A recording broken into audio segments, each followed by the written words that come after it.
Hello. Hold on. Stretch the mic's on. The mic is on. Hello, everybody. It's James here from ItsMuchMore. Thank you very much for being with us.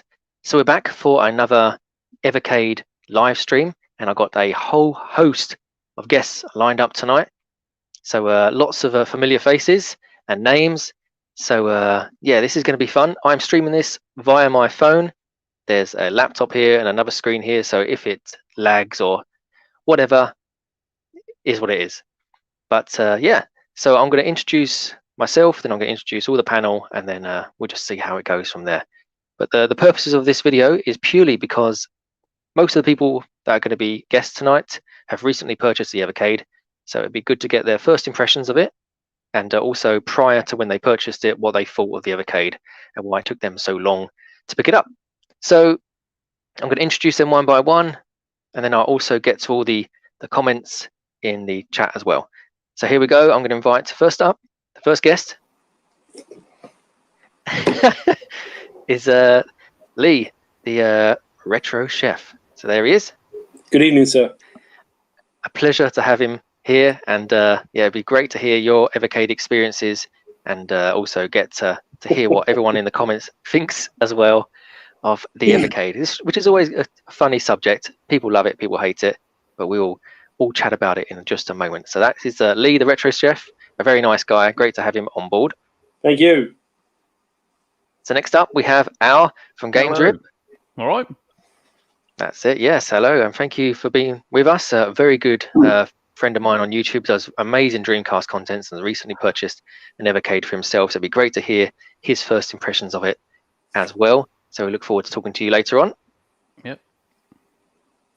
Next up, we have Russ, the retro bear. Good evening, all. It's a star-studded cast we have tonight on this panel. Some great people on board, and it'd be good to hear what you have to say about the Evercade and your first impressions of it, and kind of what you thought beforehand as well. So yeah, all looking forward to hearing what you have to say. Yep, looking forward to it, mate. That's it. Next up, we have Andy from UK Kraut Gaming, one of our regular special guests on the live stream, and always a pleasure to have you here. And yeah, every single video on his channel is awesome. Evercade and everything else. Yeah, always watch your videos, and great to have you with us. So thank you very much. Brilliant. Thanks for that tremendous introduction. Thanks, James. I didn't get that. No problem. Yeah. You've got a lot to live up to now, Andy. That's it. And next up, we have Rob, Gurnaldinho Plays, an awesome YouTuber as well. Just recently got well, very fun, 1,000 plus subs now, so very impressive. And all of his videos are awesome, and a brand new community challenge that he's got coming on now as well, which is the Streets of Rage Fighting with 5 Lives, which I'm going to take part in real soon. So it's great to have you on board. Awesome, good to hear that. Yes, good evening all, and yep, hello to everybody. Great stuff, great stuff. Right, so now that everyone's here, and now that it is, what time is it now? What is it? I've got about 5 screens and none of them got a clock on it. So that's 4 minutes past 8. That's it. Right, so we've got some questions already come in. So let's just get those out of the way, and then I'll ask you guys some questions and your impressions of the Evercade, and we'll take it from there. So let's see what we got. So starting off with Big Game Al, wishing us good evening. So hello, everybody. Hello, Al. Evening. Hello, Al. Retro Chef is saying hello. Hello there. Crazy Burger. That's it. This is quite nice. It's a nice little layout there. Gurnaldinho Plays as well, saying hello. Everyone's here in the chat room. So if you're in the chat and you've got questions, by all means, fire them at us. I'll try and answer them. I'm representing the Evercade Fans Group, the unofficial or the non-official fans group. So I'll be trying to answer any questions. But yeah, they are in the chat as well. So if there's any questions about the Evercade you've got, they should be able to answer them for you as well. So there's Roger there. He is there. Right, I'll stop in a moment for these comments. I think we're near enough. Got them all out the way. That's good. Right, so we'll start off with you there, the retro chef, Lee. So there we go. Let's have that for you. So what are your first impressions of the Evercade so far? So you purchased it or had it or got it. So tell us a little bit about it. Yeah, so I saw Big Game Al pick it up and a couple other YouTubers. I heard a little bit about it, but I wasn't too sure about it purely because it's like anything. You want to see someone who you know use it and play with it and whatnot. And then after doing a bit of digging, I thought, you know what, I'd like to get one myself. I bought the Premier Pack, which comes with three good box game titles. And I love the boxes, by the way. I think it's really cool with the boxes in the instructions. But one of the main reasons why I bought it at the minute was so that I could play Xeno Crisis and Tanglewood, because obviously Xeno Crisis you can get hold of on Dreamcast, Switch, Mega Drive, PS4, whatever. And Tanglewood obviously is a bit harder to get hold of. So I really wanted to play that, which plays great on the console. I've since hooked it up to the TV and it plays spot on. I really like it. I think it's cool. I just like it. Yeah, I like the way the game slot into the back and it's like smooth, and I think I probably just broke it there, but yeah, I think it's great. I'm really enjoying it. I'm really enjoying it, to be honest with you. Awesome. Well done, Lee. Yeah, and those cartridges now on the new ones slot in very nicely, which is always good.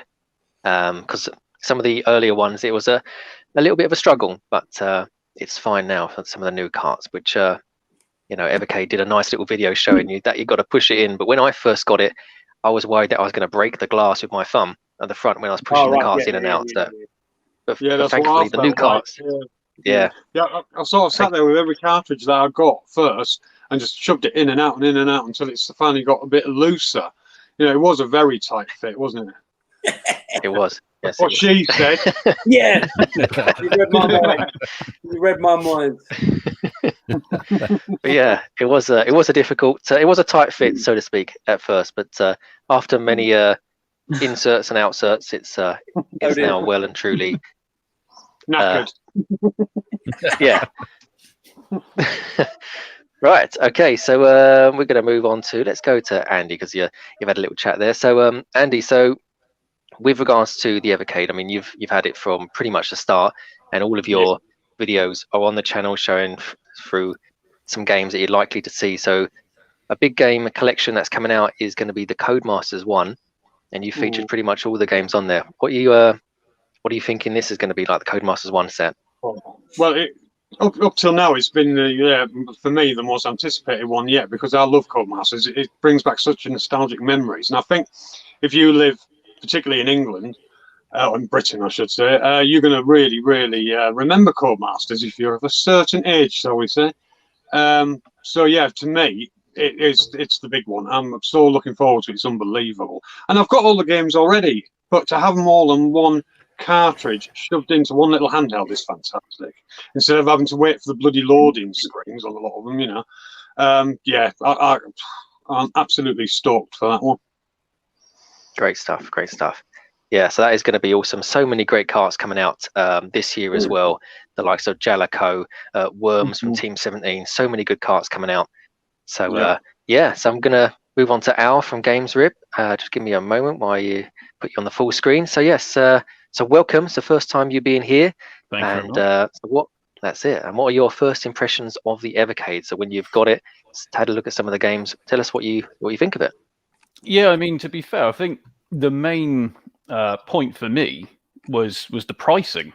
I mean, it seems to come up all the time, but when you like Lee was saying about the price of, did you mention the price? But anyway, the fact is $14.99 for Xeno Crisis and Tanglewood. It's just it's peanuts really for those two games, and all of the packs with. Especially like you've got the Oliver Twins ones, love the Oliver Twins games. They're just such a great price point. And I bought the actual Evercade. I bought the standard one at like 44 quid, I think it was. It was on sale in Mankind. I bought it pretty much straight after your Christmas stream. That basically got me to buy it. Because I'd seen it in a lot of different places. But again, as Lee was saying, is I didn't really know anyone who really got hands on with it. But you, Andy, etc., all speaking about it a lot. I was like, it's got to be worth it. So I thought, screw it, treat myself. I don't do that very often, so I thought I would. And I haven't regretted it since, really. Great stuff. And thanks as well for stopping by, and it's great to have you on board. So the first impressions as well. So we're going to move on now to the Retro Bear. So let's. The question goes to you. I mean, look at that Wii wall in the background there. I mean, been enjoying all those Wii videos. Where did that come from? But yeah, no, it's awesome to have you here. I mean, like I say, all of the people here in this the panel I'm subscribed to on YouTube and follow all your videos, and notifications is always ticked on. I just love looking forward to your videos. So yeah, and to the Evercade now. This is why you're here. This is why I've got you on board. Yes. What were your thoughts prior to getting the Evercade, and what are your first impressions of it now actually having it? Well, prior to getting it, I wasn't, in all fairness, all that keen on picking it up. Part of our sort of TMB group, which is, we do a podcast every few weeks. There's about six of us in the group. And it was one of us, it was Pete Fighter 2, who sort of brought this to our attention. He was sort of saying everybody else going to get the Evercade, and he was talking about it. And I think the rest of us sort of sat there and thought, well, we've kind of seen it all before, and now it's not really something we'd be interested in. But, Pete drove it, and, he was very, very positive about the console. When he got it, he really liked it. And then again, we thought, oh, great, that's fine, but it's not really for us. And then probably just before Christmas, I was in a chat earlier, Danes to sort of pick one up just around the corner for myself, which was, we did a live stream on Big Game Al's channel, and just sort of talking. And he mentioned he picked an Evercade up and he was showing it off, and I was sort of sitting there thinking, oh, well, it doesn't look too bad actually. And then within sort of 24 hours, it's not gone from being not looking too bad into the fact I'd actually ordered one from Amazon, and it arrived the following morning. And I like it. I really do. It's the sort of thing. I've just got mine here, as Lee's had his as well. The mine's here to show it off. And I just, it's just great. I mean, I will say there's probably not an awful lot that, in terms of the cartridges that have come out in some of the, particularly the Data East ones and the Techno stuff and the Atari stuff and Namco stuff that we haven't seen done before elsewhere. But as the guys have mentioned, the Mega Drive, those two Mega Drive games that came out, there's the Atari Lynx collection, which, I mean, quite frankly, anybody who's into retro gaming, not many of us, I know, I certainly haven't or owned one or even, held with my hands an Atari Lynx. To be able to have an opportunity to play those games on something like that is fantastic. And it does so much. It's portable. You can take what you want. You can plug it into the telly. The cartridges are great. I like the colour. I like the colour design on it. And the cartridges, as well, as Lee said, the boxes are great. It's something that's very, very collectible. And as you can see, that's the sort of thing that can appeal to me. So, I mean, at the moment, I'm it's. I bought the premium pack like other people have done, and for the value you get in there, the amount of games you get in there, and it's just brilliant, absolutely brilliant. Awesome. That's very good, and it's lovely to see.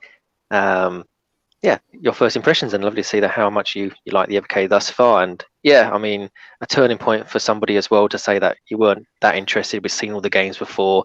I mean, for me, likewise, I've played a lot of the games before, but the Data East collection for me is my favorite one because of Two Crew Dudes. That's the only game on there, even though you can only play one player. That was a game I used to love playing in the arcades, and actually having that, walking down the chip shop playing it, Two Crew Dudes, then all that fun. Obviously the guy shouting at me because COVID and having to be social distance, says chips are ready. I was like, hold on, I'm still playing a game out here, so it's all good. Right, so let's move on to Rob Gurnaldinho Plays, and there is the Evercade. So let's hear your first impressions about it, then, my friend. Well, mine stretches back to the same as Bear, obviously in the same sort of group as him, and our good friend Pete Fighter 2 sort of told us about it when he first heard of it, and he pre-ordered it and everything. And I must admit, back then I heard about it and I saw it and I thought, you know what, that really does pique my interest. I do like that, but at the same time, I didn't have the confidence to sort of attack buying one from the off, because it's a console from a manufacturer that I'd never heard of, and I was just worried that it wouldn't take off, and then obviously it would just collapse and it would disappear, because that's happened to consoles in the past. However, it has gone from strength to strength. I mean, I have left it a while, and you know, it's just all these compilations on the cartridges. You know, again, what just said earlier, that you cannot argue with the price point.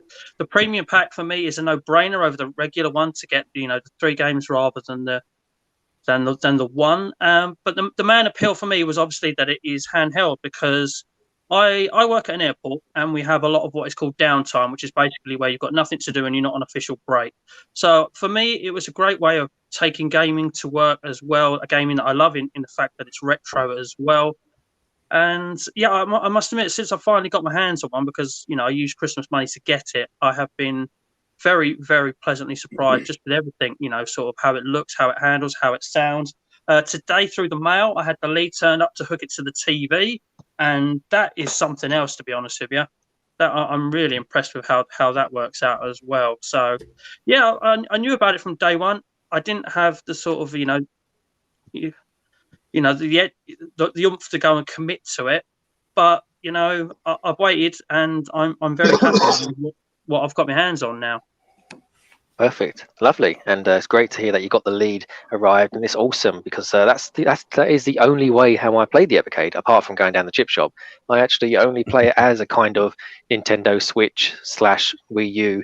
You know, I mean, 'cause downstairs on the big TV, all I have is an Xbox One and a Dreamcast, and then sometimes I just think, you know, I can't be asked logging into Xbox and having random party chats, and I just want to go onto a console that isn't connected to the internet and just play some retro games. So yeah, that's why I play mine. But yeah, great stuff there, Rob, and thanks for sharing the about working at an airport as well. So which is all good. That's why I'm furloughed. But,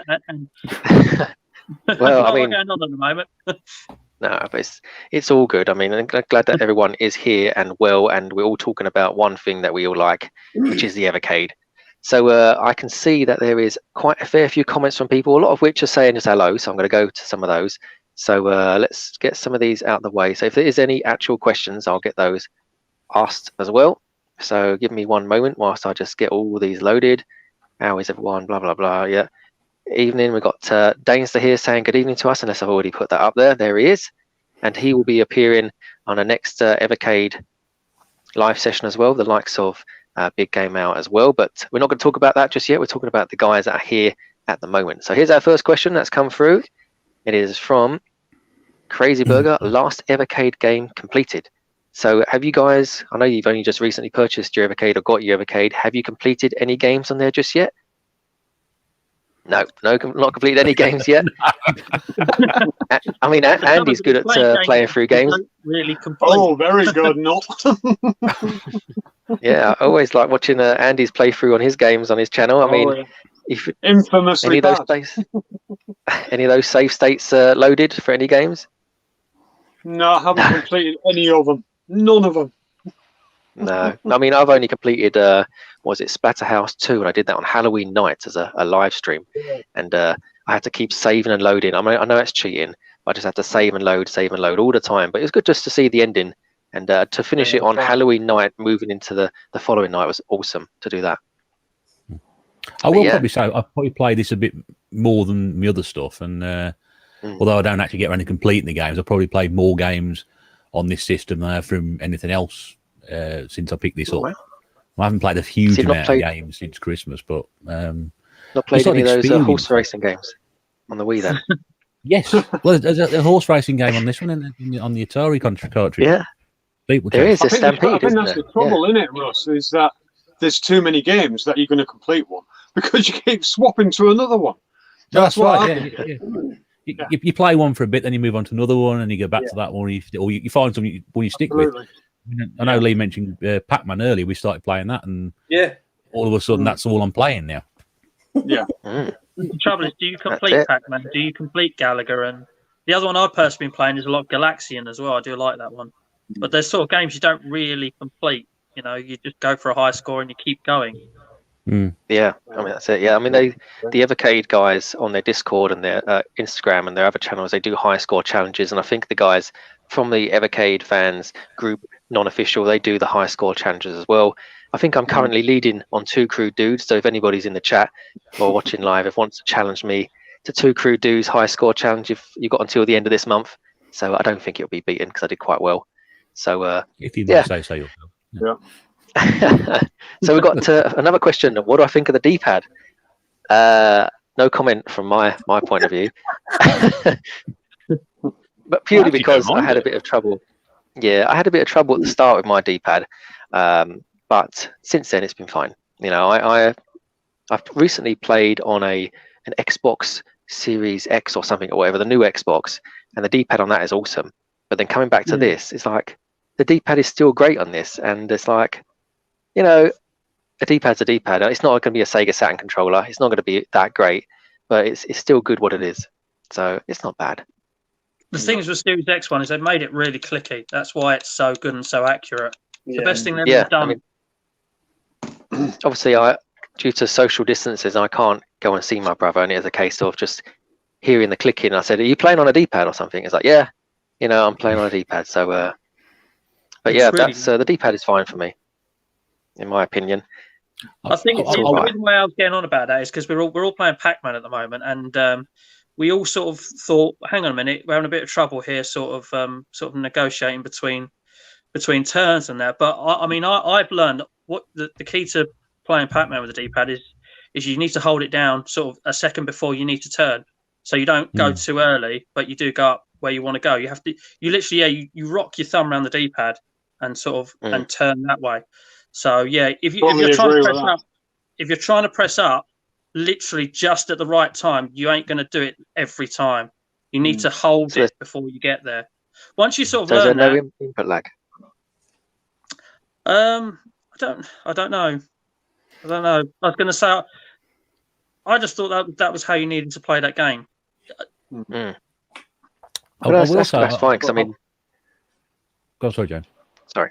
No, go on. That's okay. Go on, Russ. I was going to say, because as we mentioned, we've been playing Pac-Man quite a bit, and we've all had an issue with the D-pad. But I last year in January bought one of those sort of like cheap Chinese 400 and something in one, like Game Boy lookalikes, and it had got a sort of D-pad on that, and I remember, and Pac-Man's on there, and I remember that was quite tricky to do as well. So whether it's Pac-Man just simply isn't designed to be played on a D-pad, I don't know.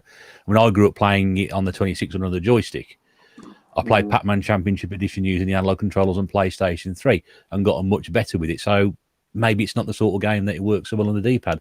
And as you said, other games that you played have sort of served you a lot better. on the D-pad, on the Neo Geo, it's micro switched. So when you're playing certain games on there, like there's some really hard shoot 'em ups on there, and like Rob was saying, you've got to be a little bit tactful with the Evercade. You've got to be a little bit before you need to do the move. But with a micro switched one, it's a lot more smoother and it sounds a lot more nicer to the ear. And I think it makes the game a little bit easier. I mean, but in other games, when I played Xeno Crisis or Tanglewood, I didn't find it being a problem. I think it's just where you need to be very precise, like a Pac-Man. And that's my excuse where I'm getting shit scores is the D-pad. So, yeah. To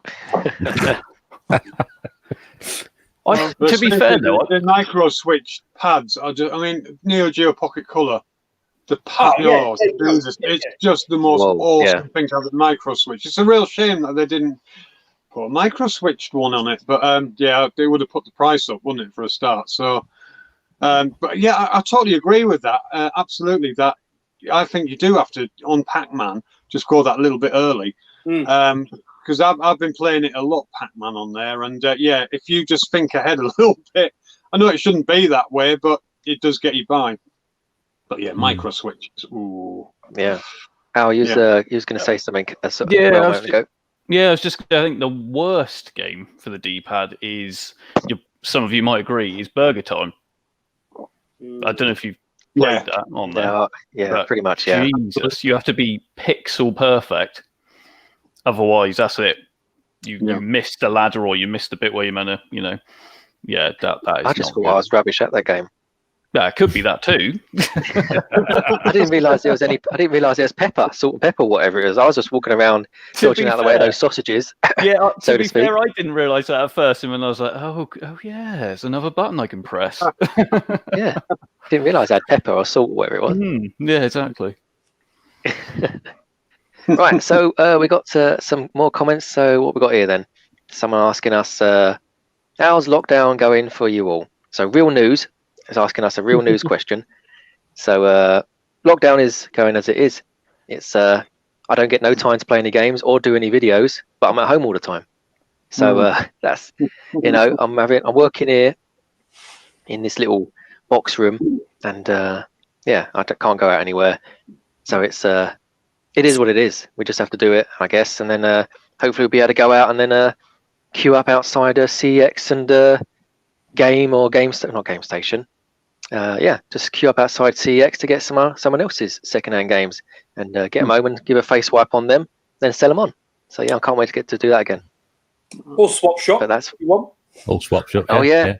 That's it. Retro Chef's swap shop. So if you've got anything that you want to get rid of, any good stuff or any rubbish stuff, then come along to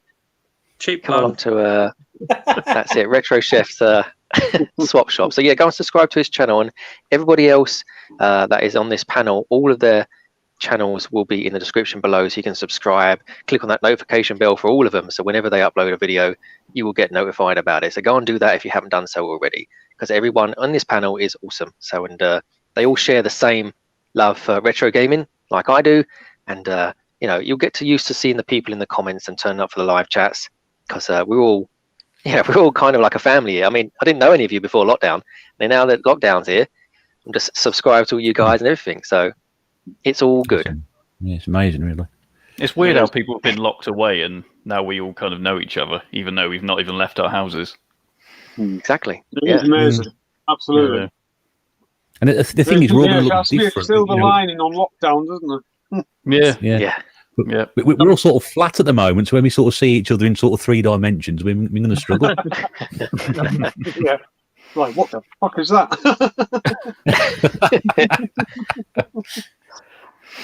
What's this? The Sega Saturn.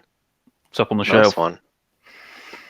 I've not got a Sega Saturn, but I do have a Sega Saturn American Netlink adapter boxed, complete, and sealed as well.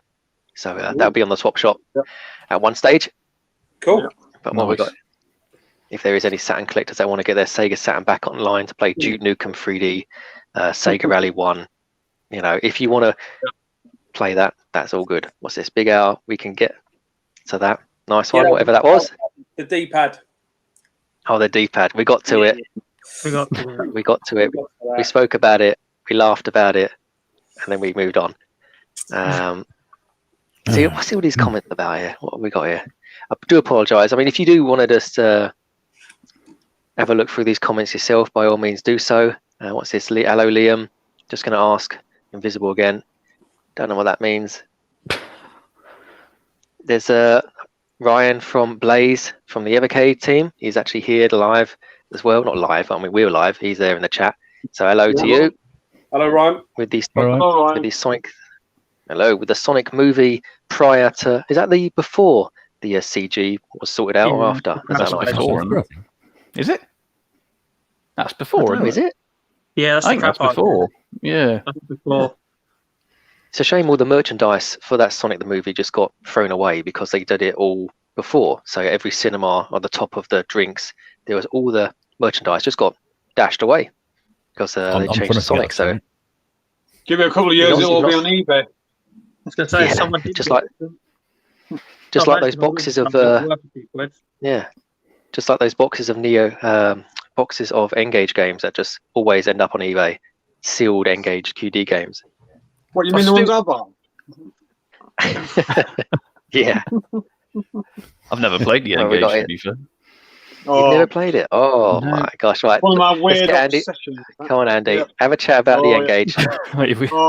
I'll tell you what. Right, I got that literally as soon as it was released, and I loved it. I don't care whether I looked like I was walking down the street with a bloody taco on me. I thought it was fantastic. It was the first time I had a bloody mobile phone and every flipping game I wanted to play at the time, and I was sitting there in my break at work, you know, in between bloody orders.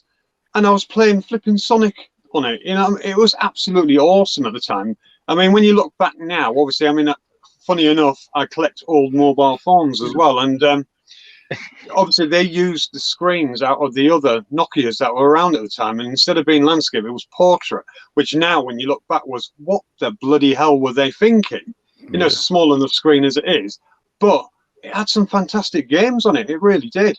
And if people look into it, there's about 85 games released in total, and there's some awesome ones amongst it. There really is. So it's worth picking it up, and it's still enough to warrant picking one up. Yeah. Now, I've got I mean, I just think if they put the Pandemonium and what was that other game that was on the PlayStation on the Evercade? I think we just spoke about that before. But if they can run on if they can run on an N-Gage, they can run on an Evercade. And I mean, Pandemonium is one of my favourite games on the N-Gage, and it runs like a dream. So yeah, if they can do that on the bloody N-Gage, they can certainly do it on the Evercade. Wow, that would be awesome. So we got a comment here from Del P, or is it Del Boy? I don't know. But just researching the Evercade, seen loads with lines on the screens. I mean, with regards to anything 40, you just contact the support team and get that sorted out straight away. Same with anything, really. They're absolutely fantastic. They get back to you straight away as well. They're awesome. Yeah. That's it. I mean, I don't know any companies that, without saying, like the Xbox. Do you remember when the Xbox 360 came out and the red ring of death? You know, how did you have to bloody send off your Xbox and all this sort of stuff? How messing around was that? But the Evercade guys seem to be sorting it all out. I'd put it in a box and have it shipped to Germany. Well, someone had to ship it to Germany for me. The funny thing is, I was tracking it, and the airport that they send it out of was the one I work at. I could have saved them half the job and took it there for them. Back in the I just remember going to an expo. I think it was EGX, and I just saw about 4 or 5 Xbox 360s that had the red rings of death on them in kiosks. So someone just had to put a piece of paper up next to them just to say you can't see the red ring of death. But it was just, you know, it's one of those things. But yeah, the Blaze guys and the Evercade guys are great. That was a trick. Yeah. I did that tower trick. That haven't got teething problems, has there? You know, even the PS2 had teething problems. I had to send 2 of them back when I first got my one. Yeah, there's not many. Even the Switch had its faults. You know what I mean? So it's something to be expected. It's testing ground, isn't it? Well, yeah, my one. It's still going to be. This is going to be sent back. I've been waiting for 4 weeks now. I got this through Amazon, and it's got dead pixels on the bottom left-hand corner of the screen. So Amazon refunding my money. I'm just waiting for them to collect it. Then I'm going to buy the £160 set with the 1 to 10 games. Well, I think it's 160 or 150 with 10 games, the console, and a little bag for the console to go in. But I can still play it, but it's just got dead pixels in the corner. So I'm not quite sure. I was going to say, do any of you guys actually have the carry case? Because I haven't got one as of yet. No. Hold on. I've got the official carry case. It's all right. Official? 100%? It's the 100% official one. But yeah, I mean, you can use all the Vita ones are brilliant for it, to be honest. The Vita and the PSP ones, they fit perfect. And of course, then you can get all the retro ones, like Pac-Man themed, whatever theme you want, you can get. So I use 2. When I take it out and about, I take the official one because I don't care as much about it, to be honest, because it's a bit plain looking. And I also have a Pac-Man one, which I keep it in usually. So yeah. So yeah, if you want to get yourself a bargain there, pick up a PSP one because they fit perfect. Yeah, I'll have to have a look. I mean, on full screen, yes. Here we go. There's the carry case. Yep, that's the one. But the thing is, the good thing is, it's padded both inside and outside, so both sides. Yep. It's got like some sort of weird, nice padding, so you can put. I normally put about, I put about 3 or 4 carts in there, and I put the a mini HDMI cable in there. And at the back of the Evercade as well, I got another cartridge. So I take loads of them with me. But yeah, it's pretty awesome. But I don't know what that noise was. But yeah, it's all good. There's Dizzy in the background. The thing is, though, it looks a bit like a wash bag. Yeah, I got. It had Lynx deodorant in it before. Like during the Boots Christmas 3 for 2. It looks like my French Connection one I've got. That's what it looks like. That bag. I might have to use that instead. As you guys were talking about Pac-Man, I got this, my last one of my collection. Drop it. Which is no, I'm not dropping it. It's still sealed. Because I'm a collector, and someone commented. Someone put a comment somewhere and said, "Am I going to open any of my games, or are they just all sealed?" I was like, "Oof." Right. Anyway, yeah. So this is Pac-Man. This is a mini arcade thing. Hold on. Ooh, that's nice. Can't see that. Yeah, Can't see it, but it looks nice. That is brilliant looking. but basically, it's from Basic Fun, and I've got the full set now, so I've got all of them. And How much is that, Jen? I got this from Mankind. 20. Well, I got it from Amazon because I had that £5 voucher day, and so I got it for 20 quid. But basically, they're all right. But I've got them all now. I've got like Qbert, all these little mini arcade machines. But this one is a color version. They brought it out a couple of years ago, and it's a black and white one. So this is a color version. That's the whole set now. So I got one imported from America, which was Joust. But yeah, So pretty you're not awesome gonna new open it, arcades. no? You're not going to open them. Oh yeah, I'm going to open it, but not on this. You can Not on buy this it through live the stream. plastic. Are you friends with Big Game Owl or Planet Retro or Dylan? No, Happy No, Tribute X. Oh, right, okay. Just thought I'd ask. But I will open it because I wanted to do a video because I finally got a blimmin' what is this thing here? A tripod thing for my phone. So I was going to do a video of me opening it and going, "Hello there, I got this, my full set behind." So I was going to do that. So I'm going to save that for next time. But yeah, so I was just talking about Pac-Man. There's a Pac-Man light there from Primark, 9 quid. But yeah, Does Right, anyone let's here get- like Miss Pac-Man though? I love Miss Pac-Man, and I don't ever Well- see it on any sort of collections really. And I don't. Is there a I want reason to for get that? that quarter. I want to get that quarter arcade of Miss Pac-Man. Now that looks nice. Yes. Yeah, that does look nice. But yeah, I do like Miss Pac-Man. I've got Yeah. a set of Pac-Man lights, but they're individual. So, like, I don't know if there's like 4 Ghost and Pac-Man. But they're quite big. I haven't got them with me. They're as big as a CD case. But I think they're individual lights. I'm pretty sure they are. I got them from somewhere for next to nothing. Car boot sale, No, it's- probably. I mean, More than likely. Charity Yeah. shop. Yeah. Yeah. I do apologise for all the questions that have backed up. I'm getting through them. I mean, I'm going to put some on there that are not relevant, because you're talking amongst yourselves. So here we go. I've got one here. Who's playing the Tanza High Score Challenge?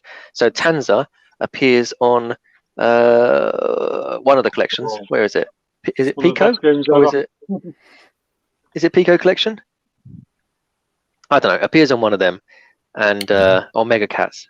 But Tanza's a scrolling platformer, and it's a pretty awesome soundtrack, and it's all kicking off. But the guys from Blaze Evercade, they do high score challenges on their Discord channel and their Instagram. So if you're any good at the game and want to share your high score challenge, just share it with those. But yeah, I'm not going to do that one because I'm rubbish at Tanza.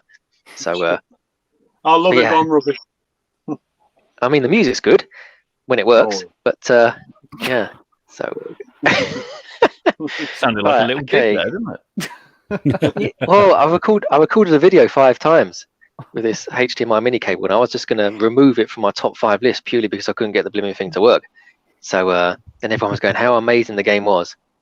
But yeah. Anyway, enough of me talking genuine. Right, what we got here then? Update, tried different cable and PC help. So what's this? Someone said something here. What's that? Eddie, what's he saying? Hi guys, my screen is broken. Tried the firmware, but won't. Where update? Does that mean? Update. So your screen's broken. So I think the best person to speak to would be, I think you are actually talking now to each other in the chat, which is Ryan from Blaze. So yeah, talk to the support team from Blaze. I mean, they should be able to help you, but I don't know what you mean by the cable. Do you mean like, because the Evercade, let me just take it here. When you have it plugged in via HDMI, it's not like a Nintendo Switch. You can't have both, or a Wii U. It just goes black. So it's not. I don't know what you mean about that, mate. Lines and D-pad. I'm not sure. Okay, if you're not sure, you're not sure. Some people like it, some people don't. But the support team will be able to help you with any problems with the actual hardware itself. But the D-pad, I guess you just have to get used to. It's better than most D-pads out there. It's better than a Super Nintendo controller, because that's also awful to play for anything longer than 10 minutes. What we got here then? Oh, what was that? Sorry, I just saw a favourite game on the Evercade from Crazy Burger. What we got? Least favorite game in the Evercade. I'm not overly keen on Clay Fighter. Might be because I'm all for it. Yeah, Clay Fighter is an awful game. Personally, I think, but I only like it because there's an Elvis Presley Clay Fighter in there. Because I'm a fan of Elvis Presley, and there is a sealed Elvis Presley doll in the American. Yeah, so big fan of Elvis. That's it. That was where is this from? This was from HMV. Memphis, no. But It's no, it's from HMV. HMV in Memphis. That is right. Graceland. Yeah. That's it. I could agree with what he said there about Clay Fighter because I'm a big fighting game fan. I absolutely love them. And I did play Clay Fighter back in the day when it first came out all those years ago. And as soon as I got it, obviously it came on one of them. And I thought to myself, do you know what? Let's give it another try. Let's give it another chance. And I thought, man, this is rubbish. I hate this. It really do. But as for the favourite one at the moment, I was going to say I've only got 6 of them at the moment. I've got a couple more recently. And obviously I was very fortunate enough to win the Oliver Twins off you guys, the other pod. So thank you for that and sending that out double quick. But I'm really enjoying Galaxian. I don't know. There's something about it. Gallagher's good, but I don't know. I prefer the layout and the setup of Galaxian. I don't know why. Put a lot of time into that, trying to beat my score and better it. That'd be a good high score challenge. I think Clay Fighters is the Mega Drive version as well. Whereas I think the Super Nintendo version, and I said this the other day, I said this on my stream. I said that the Super Nintendo version of Earthworm Jim is better than the Mega Drive version.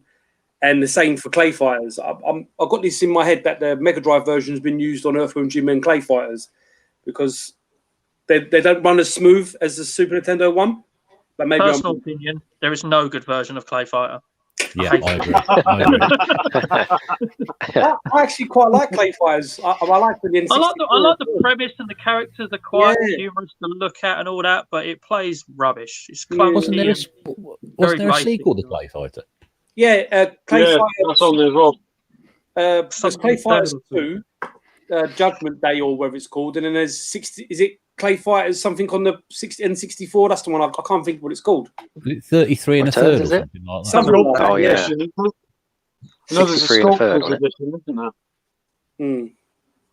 Clay Fighter, gosh. It'd be interesting to find out, James, why they used, for example, certain versions of games compared to other adaptations, like why Dragon Ninja is the NES version and not the arcade version, for example. And same again, for example, with some of the Dizzy games, they're used off the NES rather than maybe off the Amiga or a slightly better console. I'm guessing it's because of trademarks or you know. Yeah. Well, with Licensing, the Dizzy games. Recently, and I said that I was really excited to play Bad Dudes, and then Dane said to me it's the NES version, which really and said it's crap in comparison because I played the arcade version and I loved it it. I really did, really enjoyed it, and it's kind of gone but is this one with Joe and Mac and 2 Crude Dudes on it? Is this the one? Yeah, because at least it's got that on it. But yeah, do you know what? I've still never played the NES version of it, so I can cast my own opinion of it eventually because when I get to it. The Joe and Mac, it looks like the Super Nintendo version, and that's like a really good version of it. So I just assumed that they would use a better way to show off that game because Bad Dudes, the NES version is pretty poor, but you know, maybe I'm wrong. Well, I mean, for me, I've never owned a NES or played a NES. I think the only game I played on the NES was WWF Challenge, around my cousin's house many years ago. And playing the NES games, because I was always a Master System guy, is actually quite good for me because seeing the rival console at the time, seeing what they could push out, it's quite nice because I was used to playing Ninja and Action Fighter, and then playing, Dragon Ninja, whatever it is actually for me is quite cool. Yeah, Bad Dudes, yeah. And with the Dizzy games, I was always an Amstrad fan, so I'd have loved to have seen all the Amstrad versions of those, like Fantasy Island Dizzy, Dizzy Panic, and all that sort of stuff. That those versions is set on the NES, but it is what it is, I guess. Yeah, I was quite disappointed with the Oliver collection when that came out, and it was all the console versions of the Dizzy games. I was hoping that as you said there, we'd probably see some of the 8-bit or even 16-bit micro versions. So it sort of put me off a little bit. I may still probably get it eventually, but I was looking to play those sort of games from when I remember it back then. Certainly the console versions of Dizzy, I wasn't really into those. It was more the micro stuff. Yeah, totally agree. Yeah, I mean, that's it. I mean, with I this, was the same, Russ. I was exactly the same. I thought to myself, it was putting me off at first. And then I got it, and I thought, it's a new experience having it on the Evercade, and I'm loving it now. But I was exactly the same as you. I remember the micro versions, and that's what I was expecting, really. And I was a bit disappointed when it first came, but then I've re-fallen in love with it in a way.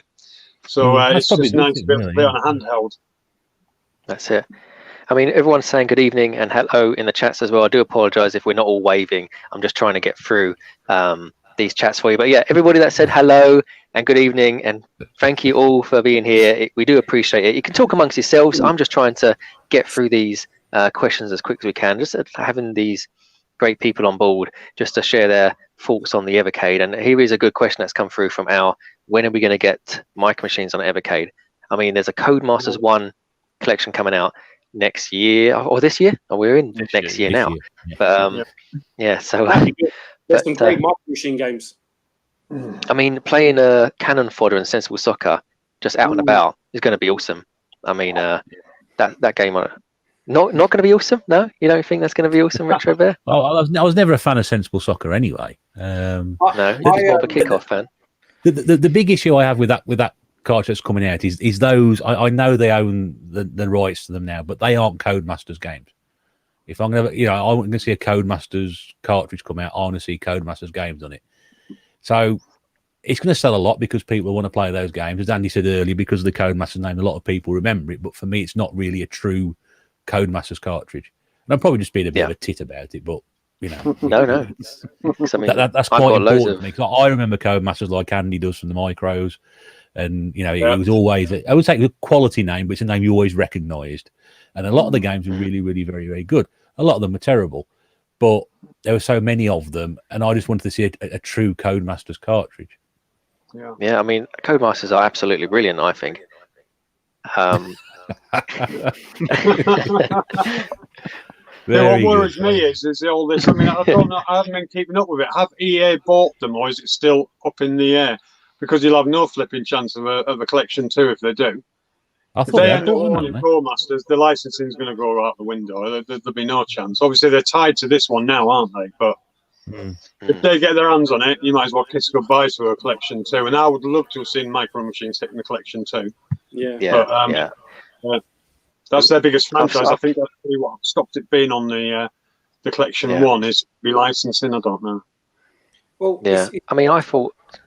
Go on, Lee. Sorry, fellas. Like you said about Sensible Soccer, I mean, I always like playing Sensible World of Soccer, where you was the manager, which came out a little bit later. I had it on the Amiga and then eventually on the PC. But I like that game, and I've never seen that game put back onto a console. So it'd be nice to have that on there. But obviously, I don't think it would do because it probably hasn't got as much clout as the original one. Obviously. Well, I get up at 2:30 every morning because I take my missus to work. And then I can't go back to sleep. So most of them are actually made about 2:30 onwards in the morning. So that's how I do it. I've been not working till 9 o'clock. And I still don't find time. Literally, I just don't find the time. Mine at the moment, I'm at gamer school third, so furloughs do wonders for my gamer school. That's about it. Yeah. But no, on a serious note, Russ, and I've got an Amstrad CPC 464 keyboard.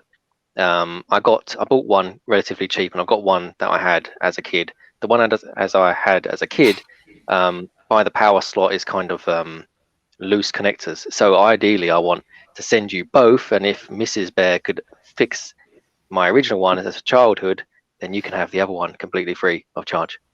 Oh, that's like catch there. I like that. That's fair enough. That's fair enough. Okay. Well, she's probably watching downstairs anyway, so I think she'll.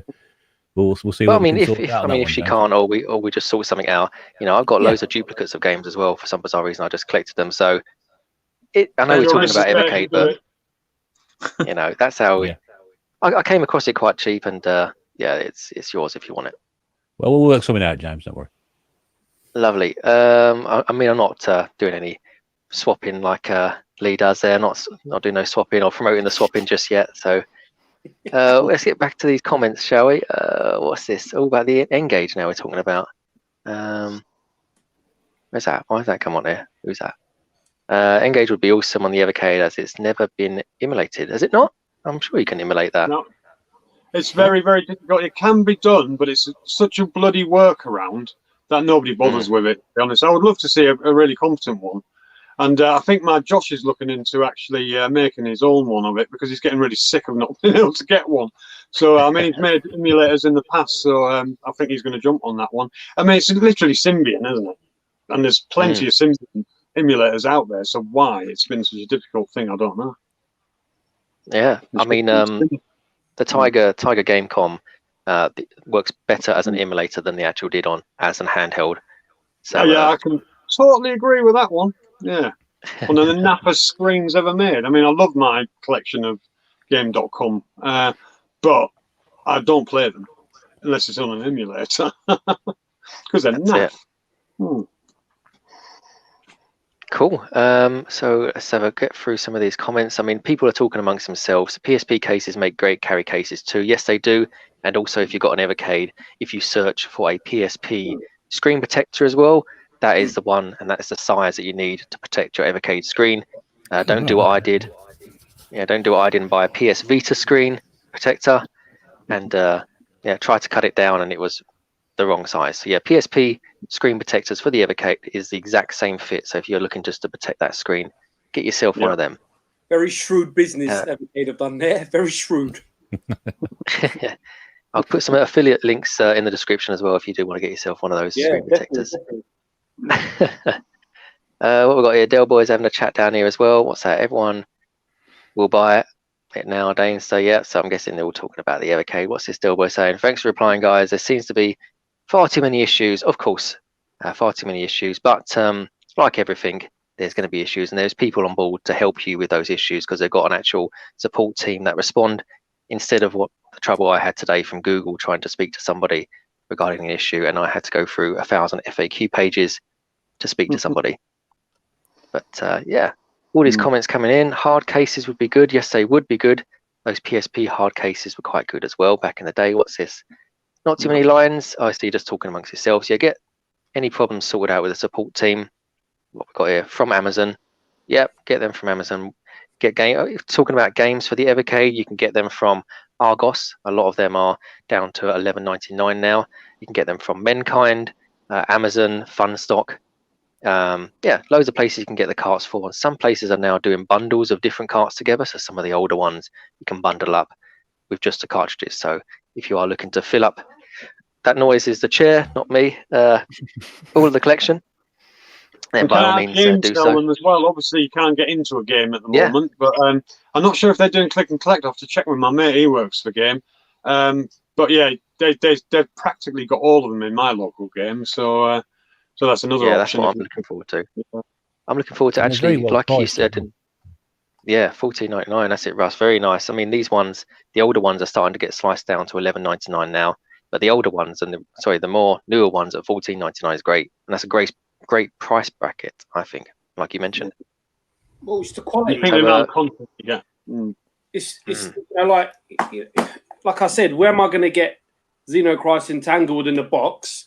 A nice box with a nice manual and the cart, and they sit on your shelf really cool.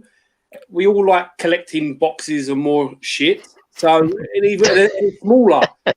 So it makes more sense. You can have more of them. And they're numbered as well. And I was just going to say that, Russ. Yeah, I was going to say, isn't that a bloody clever move of theirs to put those bloody numbers on there? Because collectors got to have it all, haven't you? So you're not going to want to miss one bloody number. Yeah. There's one number I'm not keen on buying, but it will do my OCD, and if I don't get it. Yeah. Absolutely. I'll be exactly the same.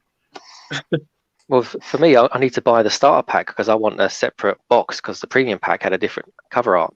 And then I'm going to have to then buy the American boxes because they have different free lots of games on there as well. So that's, I want to have the full set. So that's a little bit, a little bit. Are any of you much. tempted to try and get hold of the black model though? I mean, the prices they're going for, I haven't picked one up because they're just mental. The occasional one that pops up, I'd love to have one. I've not seen one.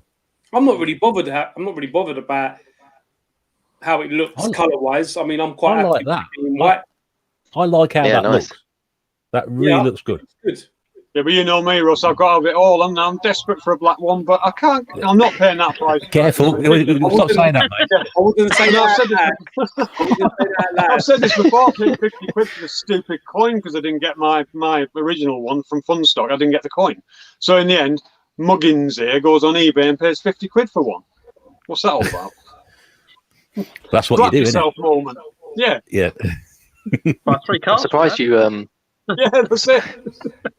I'm surprised you didn't email that that guy that was making the stands for it, the mold stand. Yeah, no, they look good. Mm. Yes. So what we've got here then? Ginger Hippie Gaming 42. Hello there, and Right, sorry. how you doing? Was this the person that gets the dislikes to the videos? Is it this chap? Okay. Yeah, that's him. Great. Lovely. So, man. Probably not load now. You probably got like 1 million. No, but but no. He's got a question here for us. Any of you play the 4-player arcade Pac-Man? Yes, I played it at.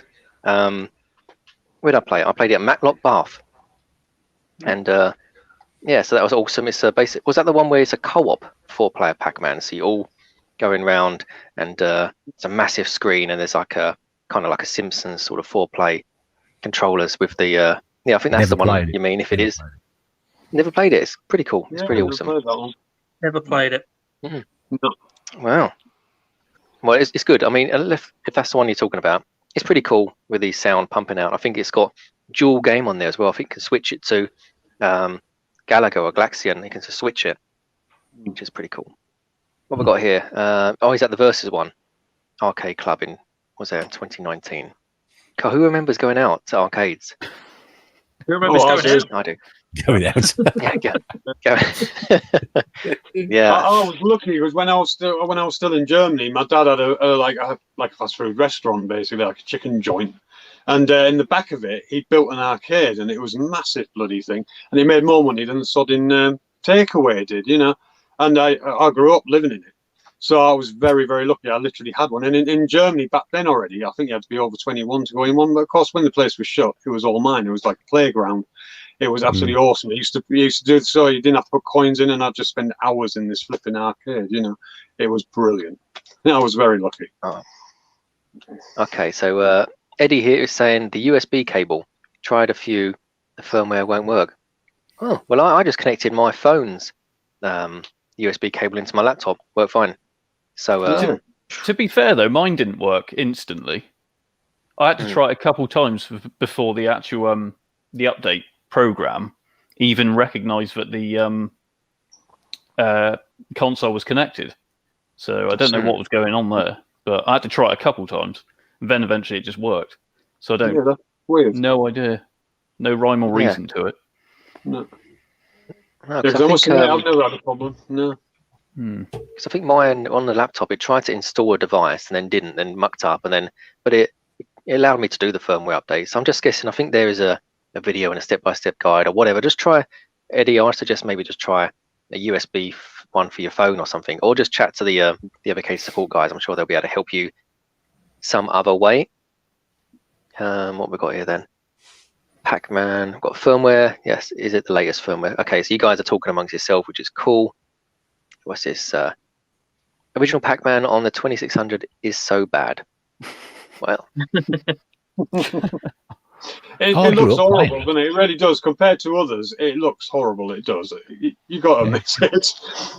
But when I first played it, when I was like 7 or 8 years old, I didn't know anything else because I'd never played it. Never played the original version. So for me, it was like I used to love playing that. But yeah, it's terrible now. But yeah. So here we go. Got a Clay Fighters question here, not question, but Clay Fighters Judgment Clay. So which one was that? Which one was that on? That was on the Super Nintendo. Oh, okay, Super Nintendo. I didn't have many games on the Super Nintendo. I think I got Crash Test Dummies was the only Super Nintendo game I had, apart from the Street Fighter one that came with That's it. a really random game to have that. Yeah, I was going to say that. Yes. I've got that as Yeah, well. It's because I got it from Blockbuster when they were closing down. I think I just nicked it and didn't take it back. So I think that was it. I don't know why I picked that game. I think it's either going to be that or Rise of Robots, but I just thought I'd pick that one instead. I'd have left both. Yeah. Well, you Andy, you hired you rented a Sega Dreamcast console, didn't you, from Blockbuster? I did. I'll tell you what, it was strange because they had them for rent before they were released. I remember that so clearly, and I used to hold back then, and I thought, oh, this is perfect. I'll hire it. I can test drive it and see whether I want to pick one up. And that's what I did. Yeah, I hired it. They came in a big grey bloody plastic box that they gave you. I think you got 3 games with it as well. One of them was Sonic. And I hired it for about a week, test drived it, and then I just fell in love with the bloody thing and went straight out and bought one once I took it back. Yeah, but that was fantastic that you could do that back then, I mean, that was before you had so many of them, on display saying game and whatever, or EB games as it was back then, Electronics Boutique. And, you didn't have so many of the arcades set up. So that was a really nice way of doing it. And they used to hire out other machines as well. I'm sure they did later on. That would have been awesome. I mean, I didn't even know that you could hire a console. I mean, my parents used to rent a TV back in the day, but not a console. But radio rentals, that would have been, wouldn't it? And sometimes you had ones where, I don't know if any of you guys remember them, where you had to put 50p's and what have you in the bloody little machine on the side of the thing. Yeah. They're still knocking around. Rumbelows. They're still knocking around. Oh my word! I bet it's now £5 notes. Yeah, probably. Yeah. Yeah. What we got here then? We got if they did carts with one game on them, would you buy it? Well, we bought with 2 games on, and if the game was half decent with one cart, I probably would. I mean, 14 quid for a game. They're cheap enough, aren't they? They're cheap enough. Yeah. Yeah, I mean, what one game would you choose? So let's go through the panel and decide what one game would you justify £14 being on a handheld. So let's ask Retro Chef, what one game would you pay $14.99 for on a handheld for one cart? Bloody hell! Something that's only going to need a few buttons.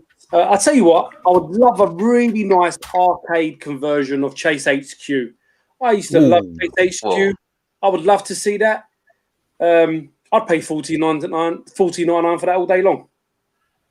Nice one. Great stuff. I used to love Chase HQ. Bloody hell. When in the arcade with a 928 Porsche. Woo! Lovely, jubbly. That was Chase HQ was in my local chippy when I was a youngster. And it was always nice to, whilst I was waiting for my vegetarian kebab, I had a... I'm sorry? Squeeze me. Yeah. But yeah. Anyway, moving swiftly on. Al, what would you $14.99? What would you have on one cart for an Evercade game? What would make you buy that? To be fair, it'd probably have to be Doom. Although you can obviously get it cheaper and play it other ways. But Doom, I really want to see Doom on this system. Whether it will happen, I don't know, because I don't know what the hell the licensing would be like to get that on there. But yeah, Doom. I think that'd be Duke Nukem 3D. Yeah. Oh, very good. Yeah. Duke Nukem 3D. Yeah. Indeed. Very two good games there. I mean, if they did it as a dual cart, those two on there would be awesome. Oh yeah, I was going to say they could do like an FPS collection, classic shooters. I think that would Blood, Hexton, all them on there. Yeah, absolutely. Indeed. Russ, what about yourself? If you could pick one game to be on a handheld console for $14.99, what would be the one that you'd choose? Well, that'll be my first choice. But I would like to see something like New Zealand Story. Because that was lovely. A great game from my childhood, and I never finished it properly on the Amiga. But New Zealand Story, Bubble Bobble, Rainbow Island, something like that, I think would certainly convince me to buy something like that.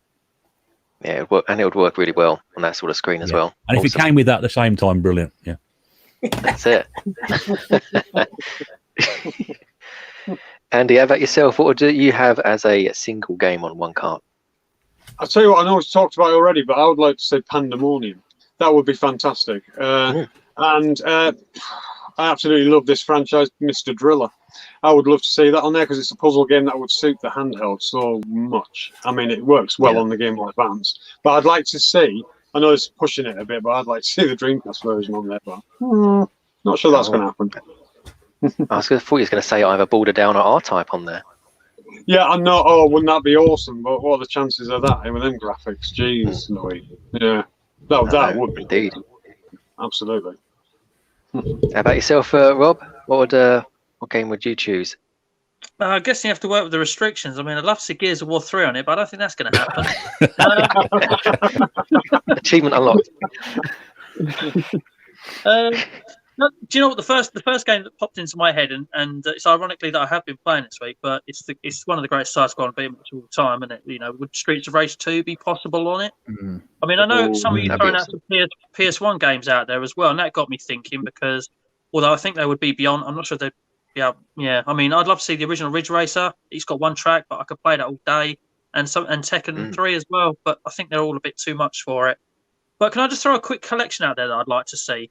And I just had a little thought of it. I don't know if this is beyond the realms of licensing and possibility, but Konami side-scrolling beat 'em ups. If you stick the Turtles, the Simpsons, the X-Men, and a game called Violent Storm on there, I'd be well away.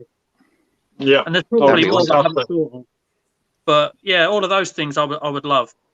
That would be awesome, having all those on there. I mean, yeah, like you say, licensing, but they've appeared on the 360, haven't they, over a certain amount of time, all of them. So, they have, but they've been removed due to licensing issues. The Simpsons arcade game was only on there for about 9 months. I mean, lucky enough, I've got it on mine, and that hard drive will live forever because it's on there. So that's it. I mean, like the likes of, say, Smash TV, the Sega games like Outrun and all that sort of stuff, the licensing issues come in. But if they got it there straight away, for us to have that card on there, it'd just be awesome, wouldn't it? I mean, be honest, Sega will pitch to anybody. Like a Capcom beat 'em up bundle as well. That's it. Capcom, Konami, all them great guys. And then you can have a separate one-on-one. This is just me in a dream world here, isn't it, really? And talking about fighting games. Literally, fighting games up with all their licensing and their franchises, I'd be away. I'd see someone put King of Fighters in there as well. The King of Fighters. Oh, yeah, King of Fighters. I was going to say, I'm surprised that Neo Geo in general. We could make loads of Neo Geo ones up. It'd be great. I was going to say, no one said Metal Slug yet. I mean, think how many games there are those. Collection. Yeah. Yeah. That would be fantastic. Yeah. Yeah. I mean, a lot of them Neo Geo must be obtainable because Xbox has about 80 of them in their store, all to purchase separately. So they must be available. I think you couldn't play Metal Slug on that because you'd end up throwing it through the window. Yeah. How difficult Metal Slug bloody is. Well, you think Metal Slug, it works so well on handhelds, doesn't it? I mean, I think quite a lot of the Neo Geo ones are on the Switch now as well, aren't they? Quite a few. Yeah, so they obviously hand out the licensing quite easy. But where Sega's concerned, they're a bitch to anybody. They gave it to Atkins, for fuck's sake. You know what I mean? So they just sell themselves, don't they, down the street, really. So I can't see it being much of a problem. Yeah. That's it. I mean, in regards to arcade games, I think they're coming out this year, some different arcade ones. I think got Jalico on there, and I think they're all going to be the arcade versions, I think, anyway, because I don't know if they make home console games. They probably do on the SNES or something. But I think that's going to be an arcade cart. So what's this all here? That'll be good. Emulators. Yeah, all emulators on there. I mean, I had a Game Park 32, and that was just playing Monkey Island, and that was awesome on a handheld. What we got here? Not surprised. Panic Attack. They were brilliant back in the day with the old Smart Media bloody cards. Jeez. Yeah. Is there any games? Is there any games that, for example, like Interplay? There's a couple of games I've liked to have seen Interplay put on this, but is there any games that any of you guys think should have been on there? I'm going to give you the first one for Interplay. There's a game called Blackthorn, which was on Super Nintendo. And I believe it was on the Sega 32X as well, which is a side-scrolling flashback, if you remember, flashback kind of game. And that was made by Interplay. And that would have been great to have on it because I never really played Battle Chess or Boogerman too much, if I'm honest with you. But I don't know if anyone... Sounds like your sort of game. I wasn't sure if anyone thought that. I mean, Blackthorn was an amazing game. I mean, if you guys remember it, I'm not sure, but yeah, that was great. I remember that. Yeah. That was a I remember fantastic game. drinking it.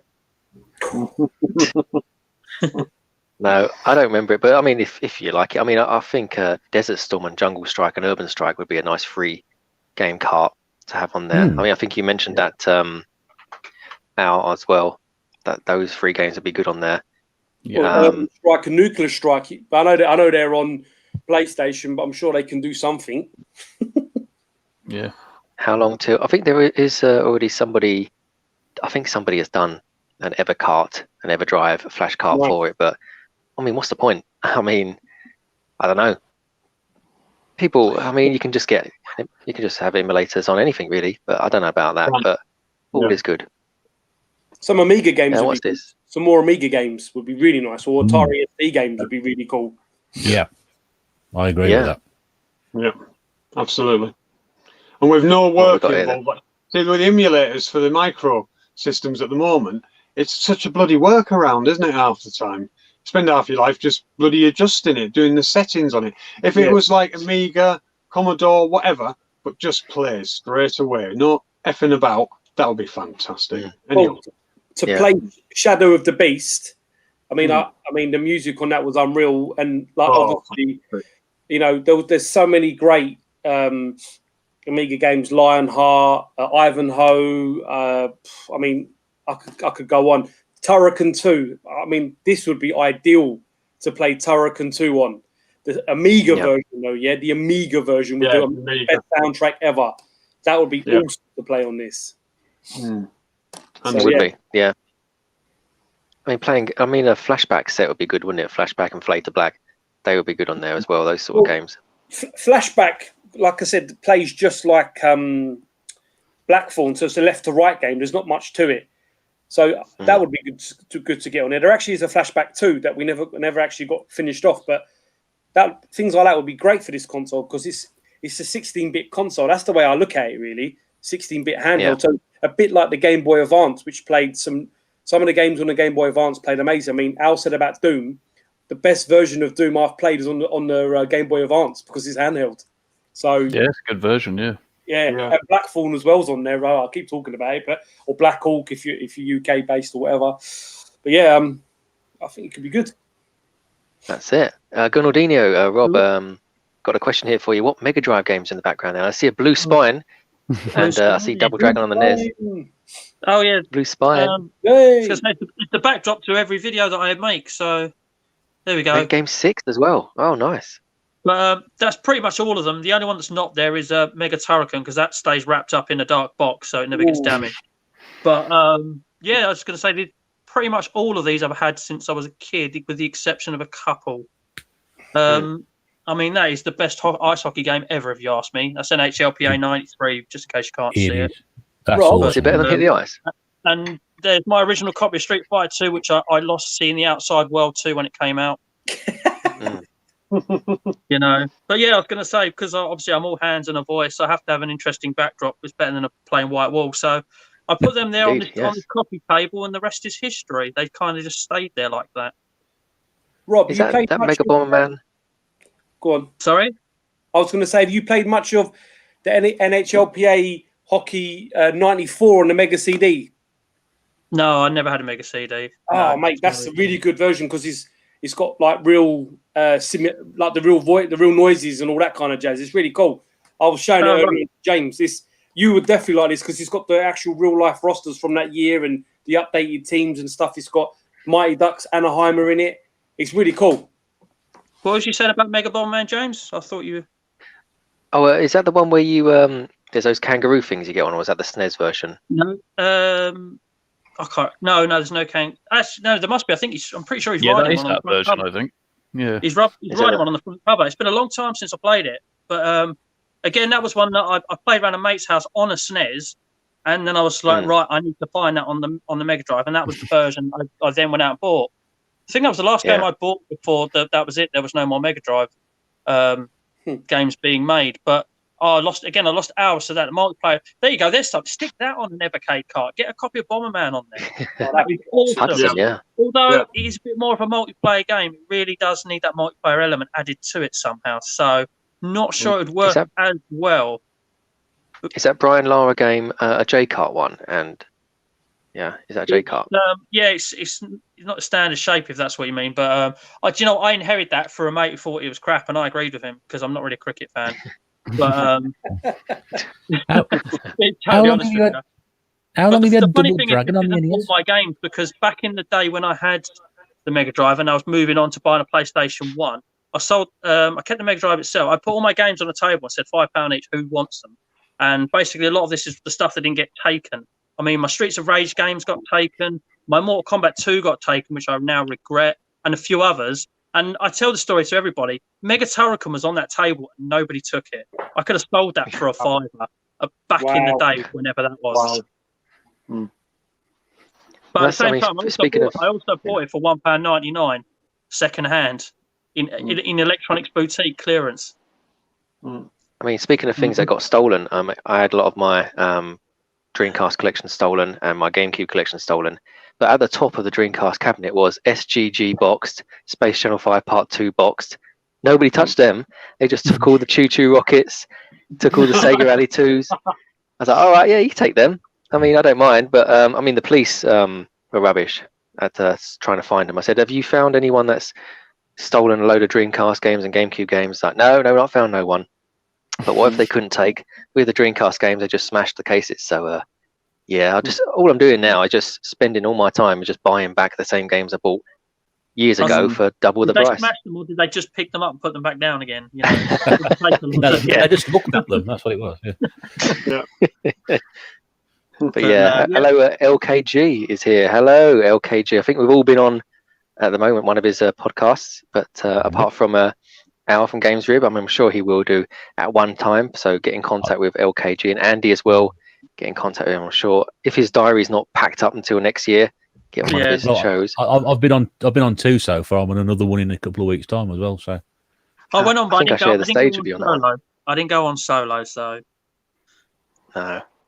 I think I share the stage with you that time. Retro Bear, I think I'm on that one as well in February. So yes, I am as well. But I'll be more quiet because it's not my show.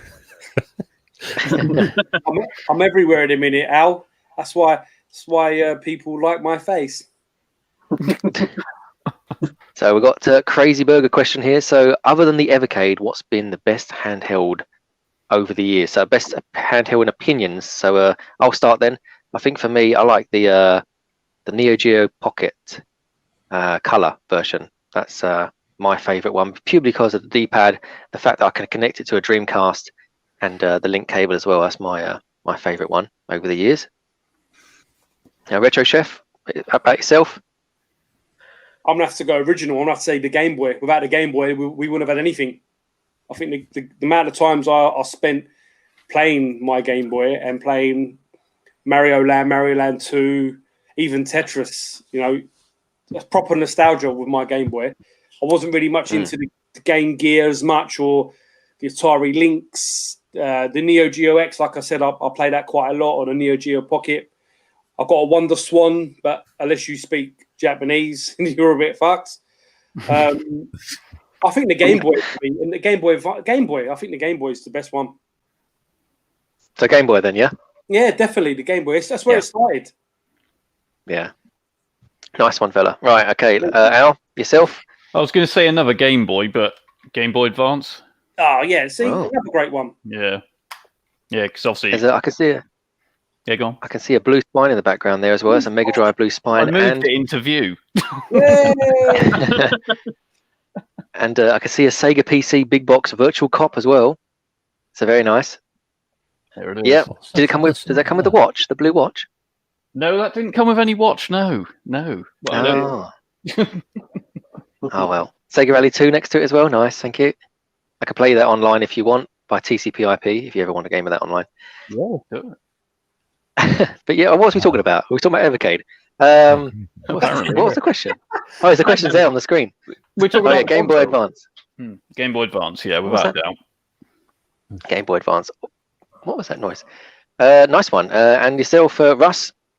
Handheld wise, best one over the years? Yeah, I was going to say Game Boy Advance as well, so Al sort of stole me thunder a bit there. But probably my favourite one would be the DS. yeah, it just so many games for it, and I really enjoy playing it. I probably spent more time playing the Game Boy Advance, but because Al's picked that one, I think I would pick the DS as my second favourite one, very, very close second. And yeah, just a great idea, the double screen on it, and the choice of software is just immense. And there's some really good games for it as well. So yeah, that's what I'll go with. Was that the Professor Layton appeared on that one first time? Was that the DS? Yeah, I think so. Yeah. Yeah, all those are stylus games. I think they're pretty cool to look at. Those ones. There's a really good horror game on there called Sorry to butt in. That's right. I was going to say one of the best horror games I think's on there is, I don't know if you've played that. Oh, it's fantastic. Yeah, I've got them. Yeah, no, I'm not playing that. No, never knew. Really good. Yes, there's two of them. I haven't played the second one, but that is really good. The second one's just as good. Okay, well, I'll have to check it out. The problem is, I think the price goes up on that quite a lot, doesn't it? Oh, it does, yeah. Yeah. So I'll have to check it out or emulate it. Nice one. Andy, how about yourself, handheld wise? I know you're a big fan of the Evercade, so what would be something else? I can see a load of handhelds in the background. Oh yeah. Well, I've seriously, it's mad down here. I mean, I love all the handhelds for their own reasons, you know, even the naff ones. But obviously, everybody knows my absolute love is the Gizmondo. But being sensible, it's the PSP. I just think it blew my bloody mind the first time I ever saw that. You know, I picked mine up a good 6 months before it was released here. And it was because I walked past a shop that did the imports, and he had one in the window, and it had Ridge Racer, you know, just the intro to it, playing. And it absolutely, literally knocked me over. I was just like, oh my God, what is that? And I went in, talked to him about it, went and robbed the bank, and then I went straight back and bought an American one. Oh my God. Yeah, it was the PSP for me in that sense. Being sensible, because obviously, yeah, the Gizmondo is always going to be my favourite handheld. But for games and sensibility, it's the PSP. I thought he was going to say that Sega Saturn controller you got in the background there. That I'm sure someone was trying to get rid of that. Retro Chef or somebody's got about 1,000 of them. Yeah, Sega Zombie was trying to get rid of it. Yeah, see, I don't mind it too much. I can see why people don't love it. You know, it's not a Sega Saturn controller. Let's bloody face it. It's not. It does not play like a Sega Saturn controller whatsoever. I tell you what, the Super Retro, the Super Retrocade one plays more like a Sega Saturn controller than that sodding thing does. But you know me, I like to collect the crap, so I've got it, and it does come in handy now and again. Nice one. It's a Bluetooth controller. I mean, can you use it with anything else, or is it just Sega games? I can't remember. Well, you obviously you know it's best for those games, for the Sega games. But you can use it just as a Bluetooth. I mean, you could use it on emulators if you wanted to. Really put yourself through the bloody pain of it. But yeah, you can use it in that way as well. Yeah, and some games play perfectly with it, and others it's just not very well built, to be honest. Totally. Yeah. I mean, I've still got mine. I think I got mine from TK Maxx, and it's about £4, and I don't think I've used it properly yet. But yeah, nice one. Rob, Gurnaldinho Plays. How about? What was the question again about handheld? What's your favourite handheld apart from the Evercade? I think Russ knows where this is going already, but it is a little bit biased, but I absolutely adore and love the Game Gear because it was the first console I ever owned as well. And whenever I bring up the Game Gear, people always throw the battery life at me. Yes, I know it was crap, but when I had it, it was never used like that with the batteries. It was always plugged in at home with the AC adapter and was basically used as a console I could then take in the car, full on car journeys with my parents because we had that cigarette one light up plug that it stretched to the back. So it was rarely used needing battery life, but I absolutely love it. I always think it was a little bit underrated. Again, harshly treated because of its battery life. If you do ignore that, it's an absolutely awesome handheld. I absolutely love it. Loads of great games on it. But I must admit, I'm going to go. Just want to agree with Andy and mention the PSP as well. When I first got a PSP, it was kind of the first handheld that I've had for ages since the Game Gear. And again, I picked it up and I was absolutely blown away by it. I think Outrun Coast to Coast 2006 on it. Probably the best version of that game as well. It runs like a dream on there, and I just couldn't believe a handheld could do that. But for me, my favourite of all time is always going to be the Game Gear. You know, I've still got my games that I had as a kid, and they're all boxed as well. Because God bless me as a kid, not wanting to throw boxes away as well. So yeah, all them as well. But no, absolutely love it. Totally agree. Yeah, I'm a big fan of Game Gear here as well. I've got all the accessories and all that sort of stuff. But yeah, big fan of it. Still got a lot of the games when I grew up. Have I asked everyone? I think I've asked everyone. Yeah, you've all been asked. Right, next question. What was this? Who's this from? Some bloke with a picture there. Paul, no talking about the rumoured Evercade home console, gents. Nope, no talking about it, because I don't know. Not heard anything about it. No. Not heard anything. But if you know something it. about it, you know, if we can connect our Evercades and play multiplayer games, connect it to a TV or whatever, we can already do that. But I mean, yeah, I don't know anything about it. Another controller, you know, like, or if you plug this into your TV, an external controller, so you could. I mean, I guess you could sit back with this on the sofa, but I don't know. It's one of those, isn't it? You either make a controller and you make it for no reason, or you just buy a longer wire and play off this, I guess. Yeah. Because all my link cable for it. Yeah. Yeah. That'd be awesome. Because I got that for my Game Gear. Yeah, I got the link cable for the Game Gear, where you play games like Mortal Kombat and Olympic Gold, Marble Madness, all link cabled. But I didn't have anybody that had a Game Gear, so. Not many of us did. Everyone had a Game Boy. I was the odd one out. Yeah, same. I mean, we should have just linked up 2 Game Gears and played Marble Madness together. You know, just that'd have been the best day ever, I think.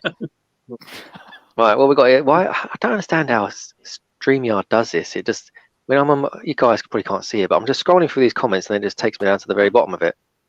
So I don't know why. Anyway, what's this next? Was that Chicken Joint? Chicken Joint, are you the Chicken Man? Oh. Who?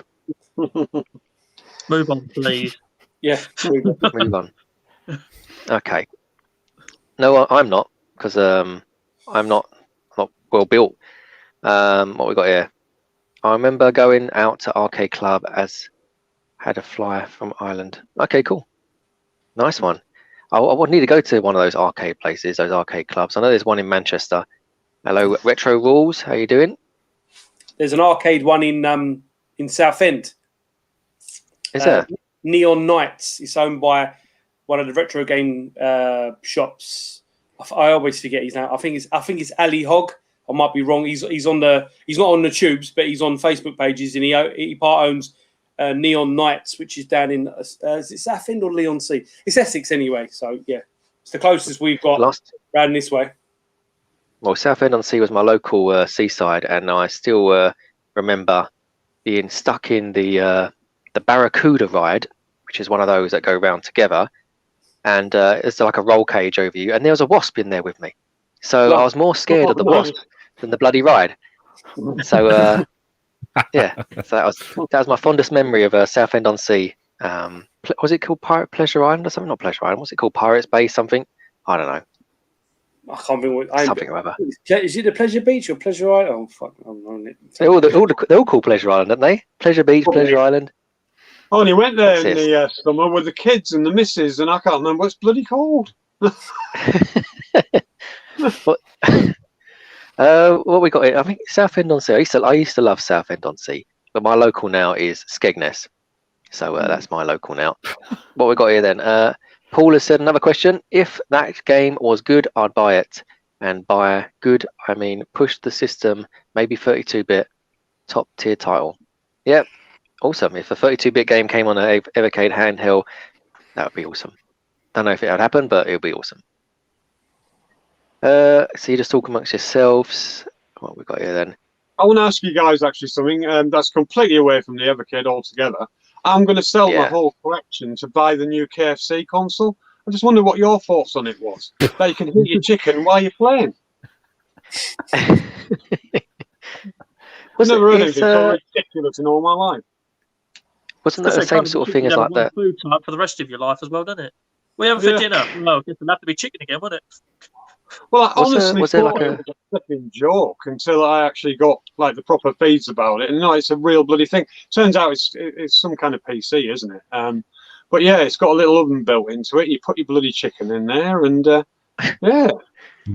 Yeah, but there's a Bud Light one as well, isn't there? Is there? There's only one of them. Yeah. And yeah, it's literally a cooler and everything. Yeah. Where do I sign up for this? I think you just. I don't know how much it is, bearing in mind. It's probably cost a fortune. But. Yeah. I'll have three. I'd Three. Yeah. But yeah, wasn't there like a famous musician that did a whole range of consoles, handhelds, and all that sort of stuff? Oh, Soldier Boy. Soldier Boy. Yeah. Soldier They Boy. turned out to be all from AliExpress, just rebranded, didn't they? The little scroats. Yeah. Yeah. After I did my first purchase on AliExpress. No, not AliExpress. What did I use? I used what's the other one? Not Wish. AliExpress. No, not Wish. Etsy. That's the. No, it must be AliExpress. I think. What's the orange icon? That's Yeah, I AliExpress. think Isn't it? that's it, isn't it? Yeah, AliExpress. Yeah. Unless you mean Etsy. Yeah, so my, Etsy, yeah, that's the other one. That's another orange one. yeah, it could be one of them, Easy, but yes. it was basically. But yeah, basically all I bought was a Sega Dreamcast SD card reader to go at the back of your Dreamcast to play all these Atomic Wave games, which are arcade games that are now playable on the Dreamcast. But for some bizarre reason, I didn't understand the site. I just clicking on get coupon, get another coupon. It cost me about 60p to get this thing from Japan to me, because I've clicked on all these coupons. I don't know if I owe anyone any money or anything, but I've got all these coupons. But yeah, so it arrived in like a week from China or wherever it was. But yeah, So it's a lot awesome. of the time with AliExpress, you've got to buy more than one, haven't you? It's isn't it a kind of I hope not. wholesale thing? Yeah, I don't know. I know that's what I keep hearing. That people saying, "Oh, no, it's a wholesale site." I mean, I've never used it, to be honest. So I wouldn't really know, but Yeah, the first time I used it. So we've got a couple of hi messages. Hyper Trigger EX. Evening. Dylan. Good old Dylan. Nice to see you, Well, Dylan. nice to see you. NHL 93. What a game! Hopefully, if Retro Chef does decide to sell that, I'll take it off him. I'll trade it. Obviously, I've got loads of stuff for trade. If you want a PS2 console, I've got 4 of them to get rid of. No, What you need is like a program to go on a Sunday night, isn't it? What's it called? I can't remember what is it called. No. Lee, you got any ideas? Master Chef. That's the one. Yeah. My other job. Well, other than Urban.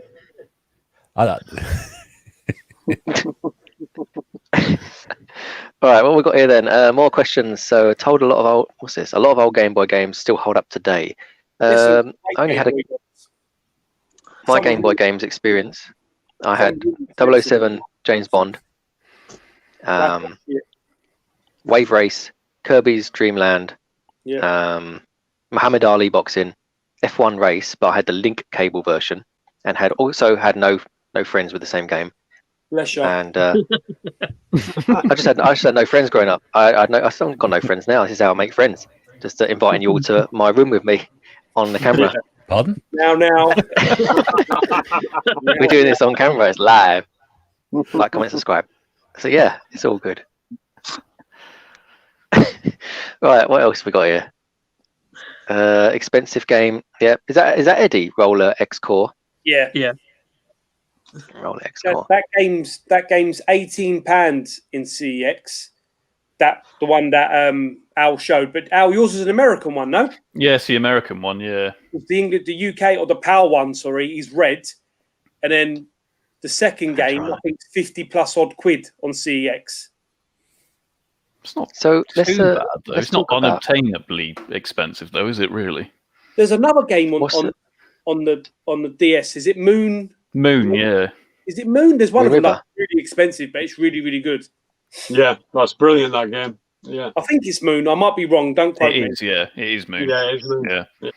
That's another good one. Hard to get. See,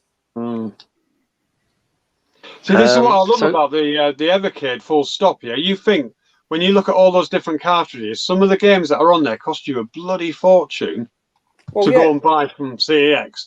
That's where it warrants the $14.99 already. Like we're saying about Xeno Crisis Tanglewood, to buy them separately on the Switch and what have you, on Steam, and I mean it costs you a hell of a lot more than $14.99. And that's what I love about it. There's some very expensive titles on there. Yeah. I'm looking forward to getting like, the other games. I mean, I've only got 4, but obviously I'm going to get a few more. I'm looking forward to playing Splatterhouse. But it's not the arcade version. I think it's the Mega Drive versions again. Yeah. It's the Splathouse 1 ain't on there. It's only number 2 and 3. 2 and 3. Yeah, 2 and 3. Yeah. Yeah. It's a shame. That's right. Yeah, Oh, you you played got it, it. mate, I mentioned, yeah. How does it play, Rob? Does it play okay? I'll be honest with you. I only bought this recently. It turned up a couple of days ago, so I haven't had a chance to hit it yet. Because Splatterhouse 3 can be quite expensive. It's on a Mega Drive. Yeah, on the Mega Drive. I mean, the FM Marty version of Splatterhouse 1 is awesome, obviously, but that's the first one. But if that's not on there, then I guess you have to stick to 2 and 3 of Splatterhouse. Okay. Well, I'll play them both, and I think they play fantastic. I really do. I think they play fantastic. Obviously, they're not the arcade versions, but they play good enough. And to have it on the Evercade and, full stop for me is just fantastic. I love the Splathouse franchise, and to have, those 2 on there is brilliant. It would have been good if they would have included the first one. But, oh well, we can wish that hopefully it'll come on a future one. It's interesting how it's called Evercade, but there's no arcade games on it. Well, no, that's a lie, because I'm guessing the older ones are. But, yeah. Yeah. I mean, totally agree. I mean, the arcade versions of the games would have been awesome. Because even Midnight Resistance, I mean, I used to play that in the sweet shop. We had a sweet shop that had loads of arcades, and that was wicked playing out on the arcade. I mean, the home console versions, I don't know if it was on the Amiga. I don't know what else I played it on. I know it was on a Mega Drive. I don't know how good it is on a home port. The Commodore 64 version I think is pretty good. Oh, right, okay, fair enough. I've heard. I've not played it. I've got it, but I heard a lot of good things about that at the time. I think the 16-bit versions probably weren't quite as good as they could have been. Yeah. I'm just trying but people tend to forget about that game now, so it's one of them. It was a good game. I thought. Was it when you could rotate the joystick and it would fire in all the different directions? Was that right? Like Smash TV? And you had to get the keys, and you had to let out. Yeah. Was it other soldiers or family members? I can't remember now. And you got other guns and stuff. I haven't played it for years. There was definitely a key. There was definitely key collecting on the way because I've seen the video of it. So little red keys or something. I barely remember it, but I remember playing. Yeah. So, good. There's some great games. So I'm looking forward to getting more. I am like, again, the price is fantastic. Even if you buy the base console for £50 or is it £55 from Amazon, that's still great, and you get one game with it. But the box set, I'm definitely going to get that one. I think it's £160 for games 1 to 10 and the console. That's a proper bargain. That is a bargain. I would have bought that first. I didn't realise. I only thought you could buy this from Amazon. I know that sounds stupid. I didn't realise that everywhere else. So I'm glad. Yeah, that's good. So, get some of these questions here then. What we got? So let's go back. The Atari. I think I was trying to watch a live stream of that yesterday. I think the Garage Gamers were doing a live stream, but I didn't see what the Atari VSS was like. So, any of you guys seen it? Can't say I have to. Yes. Yeah, I've watched the unboxings and I've watched some of the play-ons of it. I don't know. I'm so glad I never backed it in the first place. I mean, it was a sodding long time for it to come out. Yeah, it took ages. No, I've not seen in television or the Amico. I've not seen that either. So see, I think pre-ordered. I must admit, I pre-ordered the Amico. I really like the look of it, and it's Pete who's done that to me. That's it. It's constant. Yeah. Oh, every box Pete. He's done some fantastic videos on it, and he was the one that pushed me to go and bloody pre-order that. Yeah, the family-friendly console. So, are you guys into sports games? And if so, do you like the upcoming release of the Tennis All-Star game on the Codemasters collection, the unreleased one? I mean, I like sports games in a way. I mean, I like FIFA 95. I like Sports Jam on the Dreamcast. Tennis-wise, I like Peter Sampras Tennis on the Mega Drive. So I'm guessing that looks quite similar to that unreleased tennis game. I think there is a tennis game on the Atari Lynx collection as well. I think there is. Yeah. I can say yes, but I prefer them to be more arcadey than realism. Like I've lost interest in all the modern releases of FIFA and PES and whatever crap they reskin every year now. But give me the arcadey ones. Like, I mean, I'm probably the only person in the world that's a massive fan of Virtua Striker 2 because I know. No. Me as well, mate. Me as well. it's a case of Basically, chipping the ball forward and hoping you get there first, but you can score some ridiculous goals, and the result is never Rainbow. guaranteed. But yeah, anything arcadey, again, we'll stick with the virtual tennis, best tennis game ever. I know Bear agrees, I think. Hands down. But yeah, I just like more arcadey than simulation. You know, some of the, again, we've talked Neo Geo. They had the golf game on there's probably the only golf game I really enjoyed. What was that called again? Someone help me. Neo Turf Masters. Turf Masters, that's it. Yeah. Enjoyed that. Can't play any other golf game unless it's crazy golf, you know, and that's about it.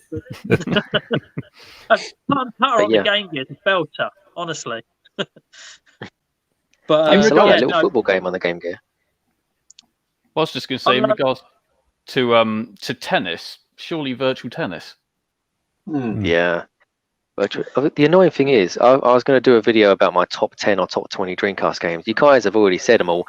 Virtual Tennis, Virtual Striker. I mean, Virtual Striker version 2000.1 on the Dreamcast. That was awesome. Just scoring those goals, the rainbow goals, the replay. You know, I know dribbling was awful, passing was awful, running with the ball was awful, shooting was awful. You know, the graphics was nice. The shooting was great when you could shoot outside the box. But when you try it in the box, run forward, one back, but it's just fun. It's just a fun arcade game. What's the I preferred version 98 in the arcades, but yeah. The Virtual Striker on GameCube, is that a reskin of the Dreamcast version? I've got that, but I've never played 3, it. isn't it? That's Virtual Striker 3, I think. Oh, is it? Oh, right, okay. I've never played it, Rob. I've never played it either. I just know it exists. People keep telling me. The thing is, with that one, you've got Dreamcast billboards on it. Oh, really? Yeah. You got orange, so orange Dreamcast advert billboards around it, even though the Dreamcast was the console prior. But that Virtual Striker 3 is quite good. Still rubbish to play, but yeah, good. Oh, right, that's a shame. The hidden teams are a laugh as well. Have you played as the hidden team? The Sega team and stuff like that. Yeah. I watched your video of that. Snowman and Eskimos, and then you got a team of aliens as well. Yeah, I watched your video of that, Rob. That was great. An absolute classic in my in one of mine of a final. I really did. I got so excited I swore in it. We've got a comment here from Eddie saying, "Retro Bear, your Wii collection looks ace," and it does. And if you wanted to see every single game in his collection thus far, even the appendix coming at the end, he's got videos on his channel. I've watched all of them. I think I've commented on all of them, and I've probably ended up spending more money. Yeah, I think so. He deserves a medal. Neatly stacked. Yeah, I think because of you now, I've ended up buying more Wii games that I never heard of, just because they look quite nice. And I don't think any of mine have got the game sticker on like yours, but obviously. But I always say that if people sort of watch those videos and picked up games or seen games they hadn't seen before or never heard of or didn't know existed or just like the look of and went out and bought them and played them and enjoyed them, then that's part of what it's all about, really. So, absolutely, but yeah, 11 videos so far. Number 12's going up in the morning. And it's probably about 4 or 5 to come after that. But that's why those videos are good. Those videos are good, Russ, because like I was talking to you on the messages about the firefighting game. It's good because not many people will do a collection. They'll do a full collection, but the Wii's got so many games. It's so great to see so many different ones. I've written down quite a few of the ones of the episodes you've done, and either I will buy them from CEX or I will wait when the boot is open, because obviously the amount of Wii I used to get, hopefully I'll find a few. If not, I'll buy them on CEX. But yeah, it's been great watching them to see. That's good. That shows it works. To be a way to see. I might have to take Bear's approach when I do my 360, because I do an update on my 360 every April, because that's when I first did one. Yeah. Last time I did it all in one hit, and it was just over an hour, and now I've got 200 and something games more, so we have to break it down somehow. But there's so many games people miss, Rob. There's so many games that that you've got that I'll see it and I'll be like, oh fuck, I totally forgot about that. And that's what I did with Bear's video. There is too many. There's so many. If you're like me, I'm collecting for all consoles. You're always going to miss something. It's like the most stupidest game that you think, I know I've got that, and I've done it. I've gone to CX with games, and I've sold them, and then I've gone to my collection. I hadn't even got the bloody game. I thought I had it. It's not that. That's what happens. Yeah, I've done that. Yeah. But yeah, I mean that firefighting game, I picked up that as well, and I think I emailed Russ there as well and say I've got this game. I'm looking forward to seeing it in your F or R collection. You know, I just sat there waiting. It's like he says it. He said it. He said the game I picked up. That sounds silly, but and I was like, that's great. And like, and when you said, I was hoping that you had like, I don't know if you're going to show it at the end of the box sets, but I think you mentioned it before, like the Let's Tap by Sega. Yes. I don't know if you got that. I picked up that relatively cheap, and it's pretty fun to play. So it's a really forgotten game, and I honestly think that people should go back and try it again. You know, just simply put in the Wii remote on a box face down, and then tapping the box like that, and you know your character moves across the screen. It's so ingenious, it's so clever, and it's so dirt cheap to pick up. I mean, you don't even need the box to go with it. You could just get the game, which is about £1, less than that, 50p or £1. You got one with the box; it comes for about £2.50 or something, which is such a simple basis, such a simple premise, and it works really, really well. And I think everybody owns a Wii should just have that, because you won't play anything else like it. Oh. No, yeah, it's awesome. And just seeing the games that you've got and going through each of them and saying the stories of ones that you've got as well, it makes me want to go out and buy them. And like the Rampage one that you mentioned, I didn't even realize it had the N64 and is it the Master System version on there or the arcade version? It was the arcade original, I think. So, but yeah, just seeing those on that is awesome. You know, I'm looking forward. I'm glad people enjoyed it. Bear, I'm looking forward to seeing your snooker for S, because snooker. Because there's quite a few of those. I've got one of the snooker tins for the Wii, and you got the big cue. Yeah, all this. I've got one of them. I'm looking forward to seeing it, because there's quite a few of them. I want to hear you talk about Tatsunoko versus Capcom as well. Yeah. That'll be the next after tomorrow's video. That'll be the next one. Waiting for it. Right, what we got here then? Another question. So sorry we've divulged from the Evercade guys, and I know that, but I mean I might just turn this into a retro gaming / Evercade live session, because it's just nice to have people that share the same interest just chatting about games. I think awesome. Yeah. Good man. So what we got here then? A Crazy Burger. First YouTube video you guys made, and what was it about? Flipping hell. One of my early ones was my Minecraft video, which is now my most viewed video for some bizarre reason. I did no editing. I did it on the Xbox One, and yeah, that's got like loads of views. But no, I did YouTube before this account. I used to be called UK Rockers, where I used to do clan matches and record clan matches of playing games on the Dreamcast and Engage Arena, just recording them online. So yeah, when YouTube was the early days, that's when I did my videos. But yeah, I used to make promo videos for, like, say, the Dreamcast or the PS2. I used to make them all together, put some rocking music with them. That's what I used to do back in the day. Anybody else did any stuff on the YouTube? Well, my first one was a game room tour, and I'll tell you what, when I look back at my first videos, I want to cry. But you know, that's how we evolve, isn't it, on here? You get more comfortable with the camera and what have you. But yeah, when I look back at the really old ones, I've kept them all up there. That's the history of my channel. But yeah, the very first one was a game room tour, and the way it's evolved already, I mean, I've still got an extra room just behind it. Actually, the doorway is just there behind me. That is full to the brim with bloody boxes and what have you. So back then I had even less space, and there was barely anything out really. And when I look back now, I think, Jesus, what the hell's happened? Now I'm collecting flipping toys as well. But yeah, that was my very first one, was a game room tour. Well, the thing is, when I'm watching, say, Retro Bear, UK Kraut, and all you guys' videos, I tried to do one of myself, just looking at a camera, talking. I couldn't do it as relaxed as you guys were. You know, even though I seem like quite relaxed here now, I was trying it about 1,000 times, just doing my top 10 Dreamcast games. And it was so difficult to just talk to the camera without doing loads of mistakes, getting angry with myself and all that sort of stuff. But you guys do it very seamlessly. I can't do it. I do my videos like this. But the thing is, you talk with your hands. It clearly works for me because I've done all right. Yeah. But, you know, it's just how I do things. I had the intentions of maybe one day changing, but it works so well, and I've got so used to it, and things seem to flow when I do it like this. I now see this as my thing and probably not ever gonna change.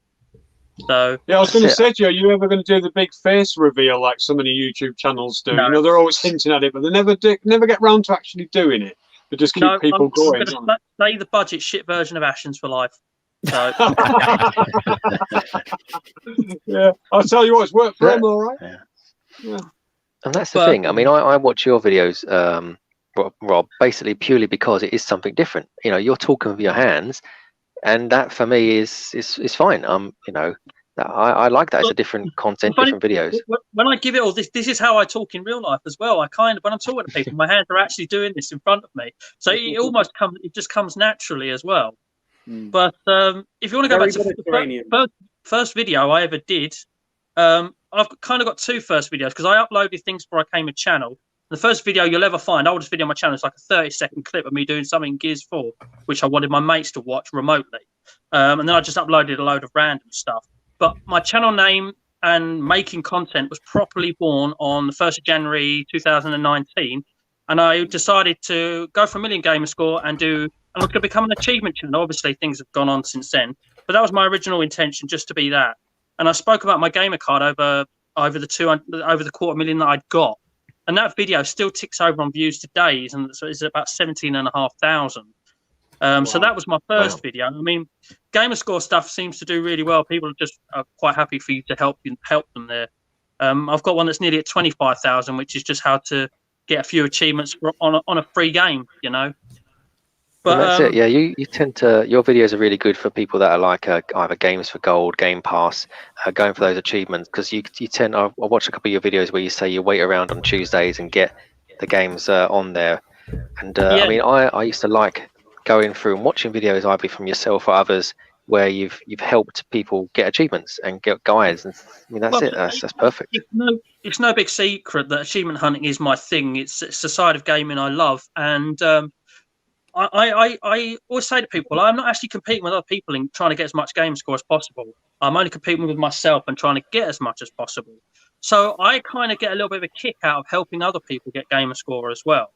So that's kind of like, if I was into just competing against people, I wouldn't do the monthly update in which I give advice and tips and do the odd achievement guide video. So I generally get a buzz out of helping other people.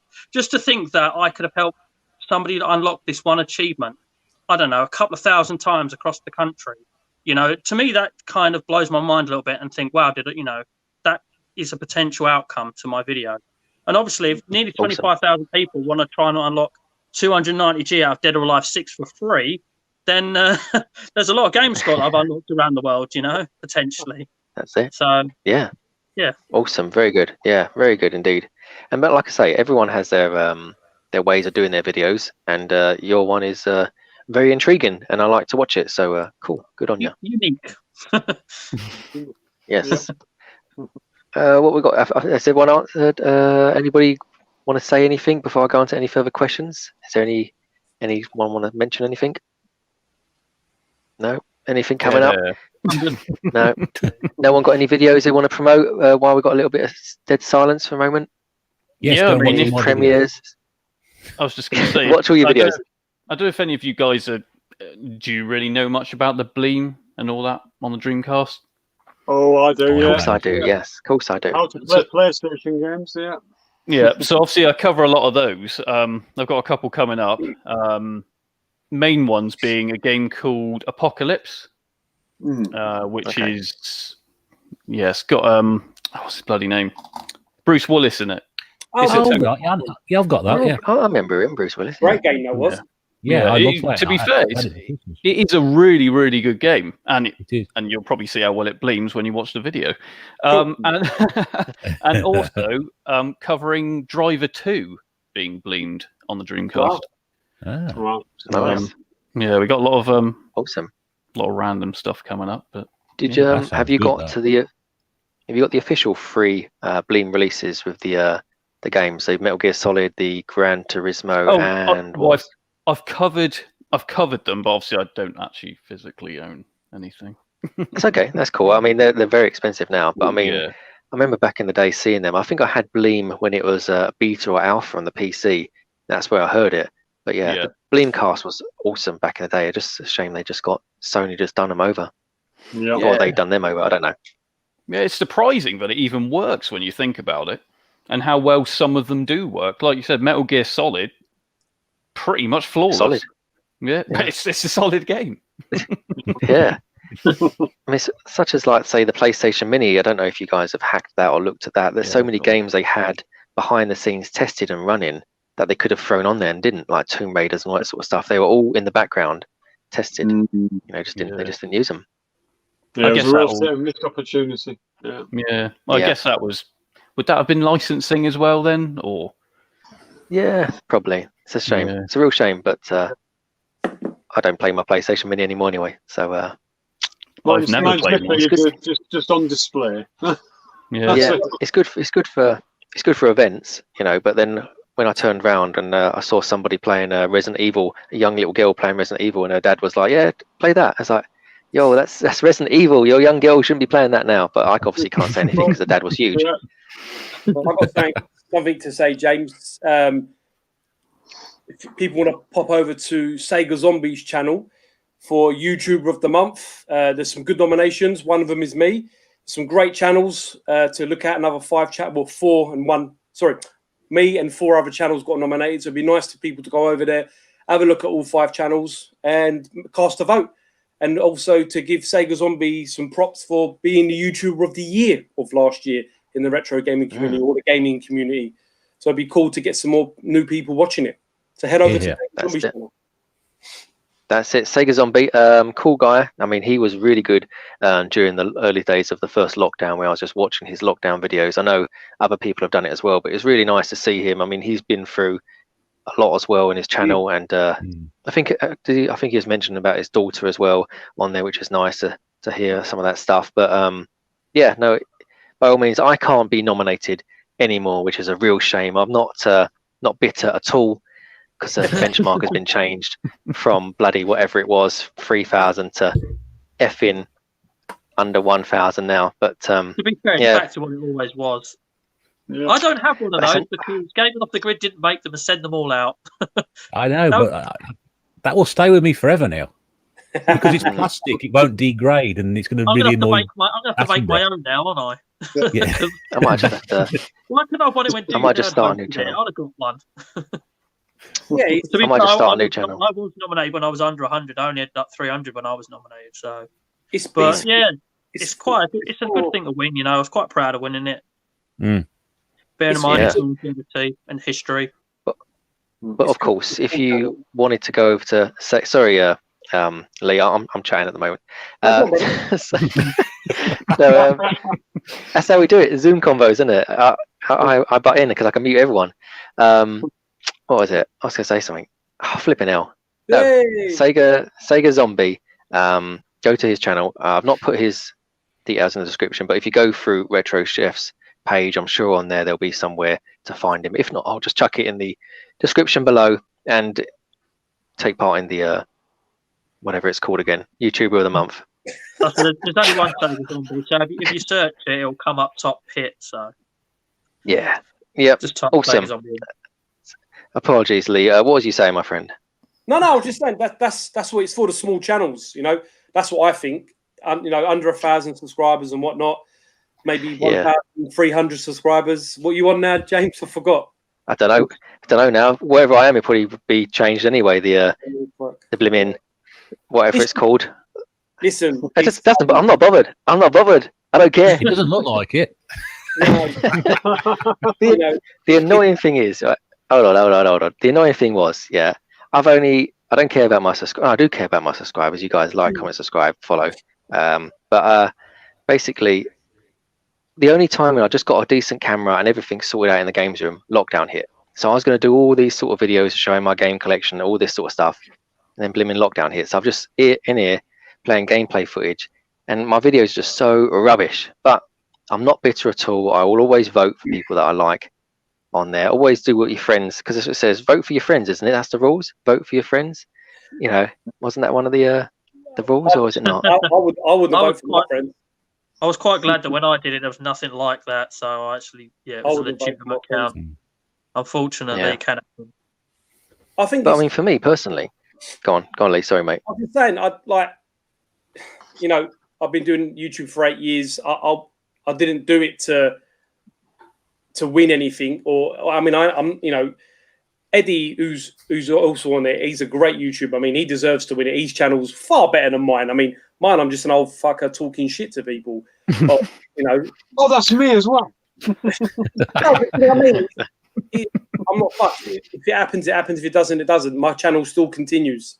I don't need to be told anything by anyone about it. I do what I want to do, and that's why I enjoy my channel, because that's why it's my channel, not your channel. Yeah, so. That's it. I mean, I prefer. I mean, I know it's a personal preference, but I prefer to watch UK-based channels, gaming channels, and.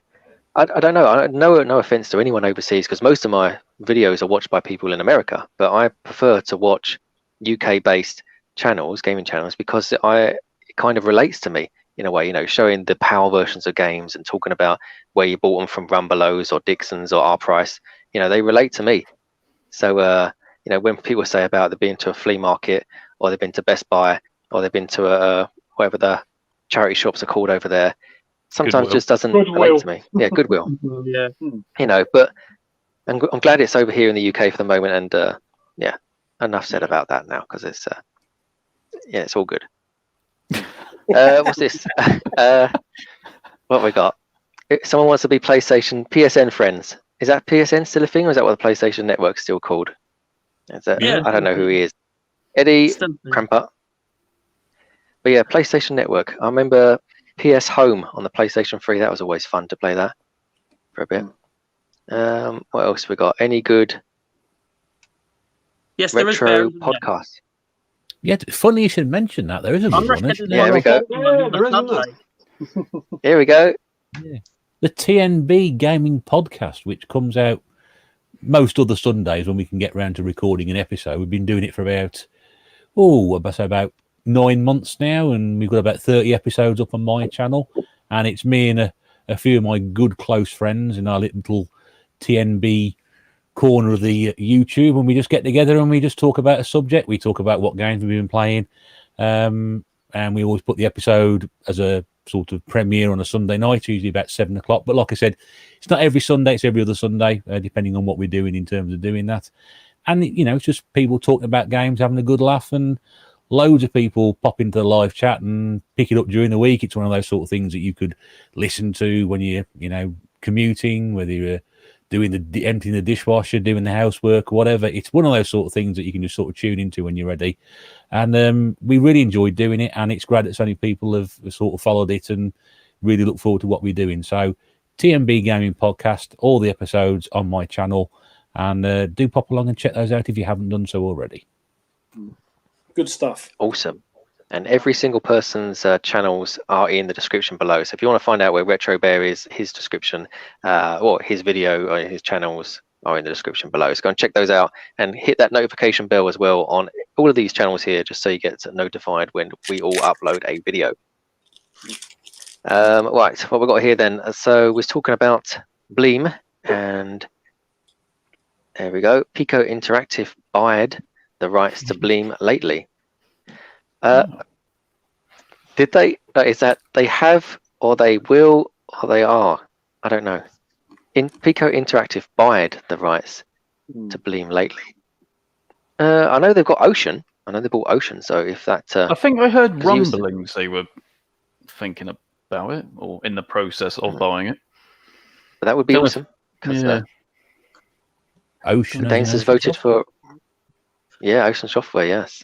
Really? Wow. That's interesting. And if you do like Ocean Software, then go and check out Al from Gamesreup's channel. Basically, he's done a video about the Ocean games you'd like to see on the Evercade, and that is a very good video to watch. One of his latest ones, so go check it out. Oh yes, I think we'll be stampeding across there afterwards, because we were talking about that. We've been talking about it the last week or so since we picked the Evercade up, about what collection we think we may or may not get, and this is probably one of those which we thought has got no chance of seeing something like that. So that is going to be interesting. That would be good. It was funny. Really yeah.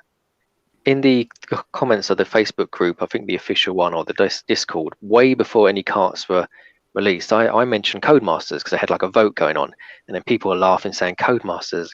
Everyone was talking about Capcom, Sega, Konami, And I just said, let's do Codemasters. And then later on down the line, Codemasters was announced. It's like, so people thought I was in the know, but no, I didn't know anything. So and if you I aim just really low, you can go for US gold. Yeah. Yeah. Can't beat. Was that an Outrun game by US Gold? Turbo Outrun or Outrun Europa? They converted Outrun to the home micros. Yeah. Yeah. Never been allowed anywhere near it. I think that's hilarious. An English company called US Gold.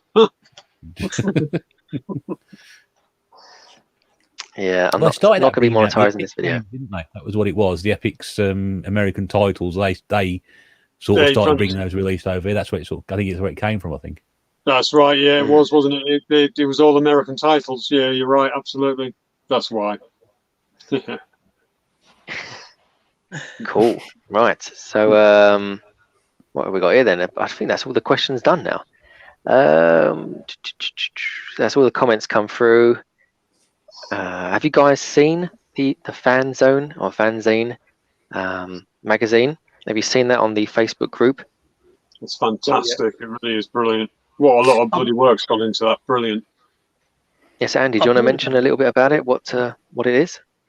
Oh, well, it's everything. Anything to do with the Evercade. It's got the reviews of the games in there. It's got links to channels in there. Oh, it is fantastic. The guys have done such a lot of work to it. It's almost like having the magazine of back in the day in front of you. It is just brilliant. The pictures in there as well. And it's just such a lot of love gone into this fanzine. It's like the old fanzines from back in the day, as I said. And anybody who loves the Evercade should get over there and have a look at them. It's absolutely brilliant.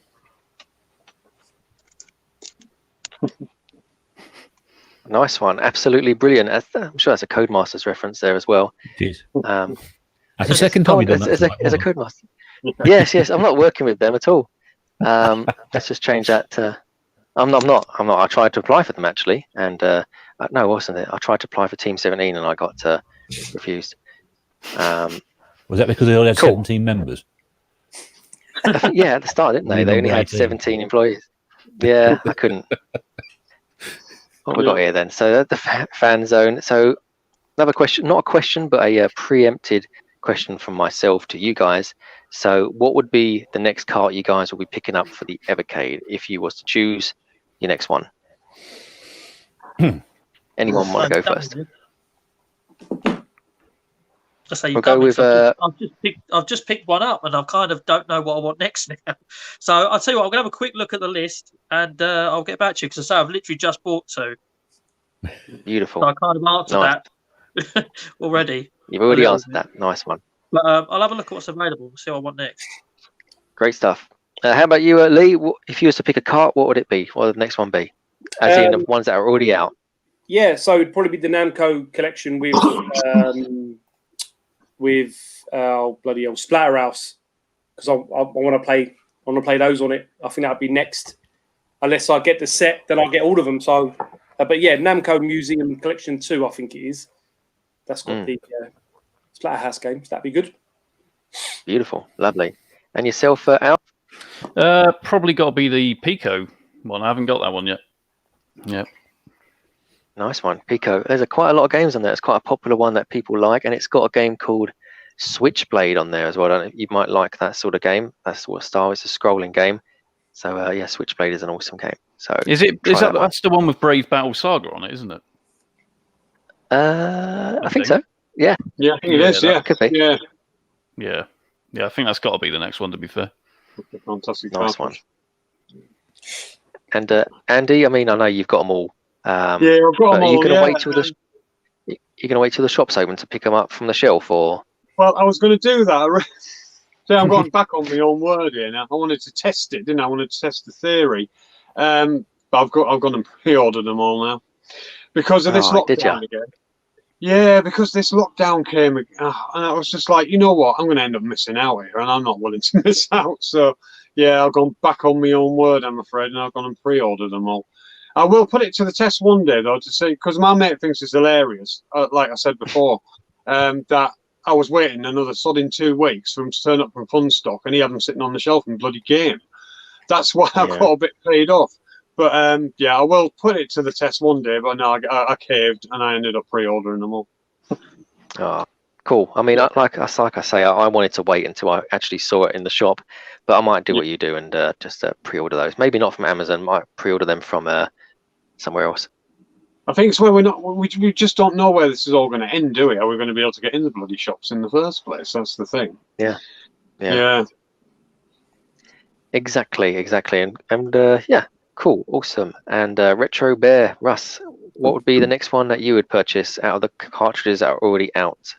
Well, I'll probably end up getting the Atari Lynx ones because that's one of the reasons why I bought it in the first place. So, as I've only got the 3 cartridges so far, but those 2 were the first ones I'm going to get hold of when I can get around to picking them up.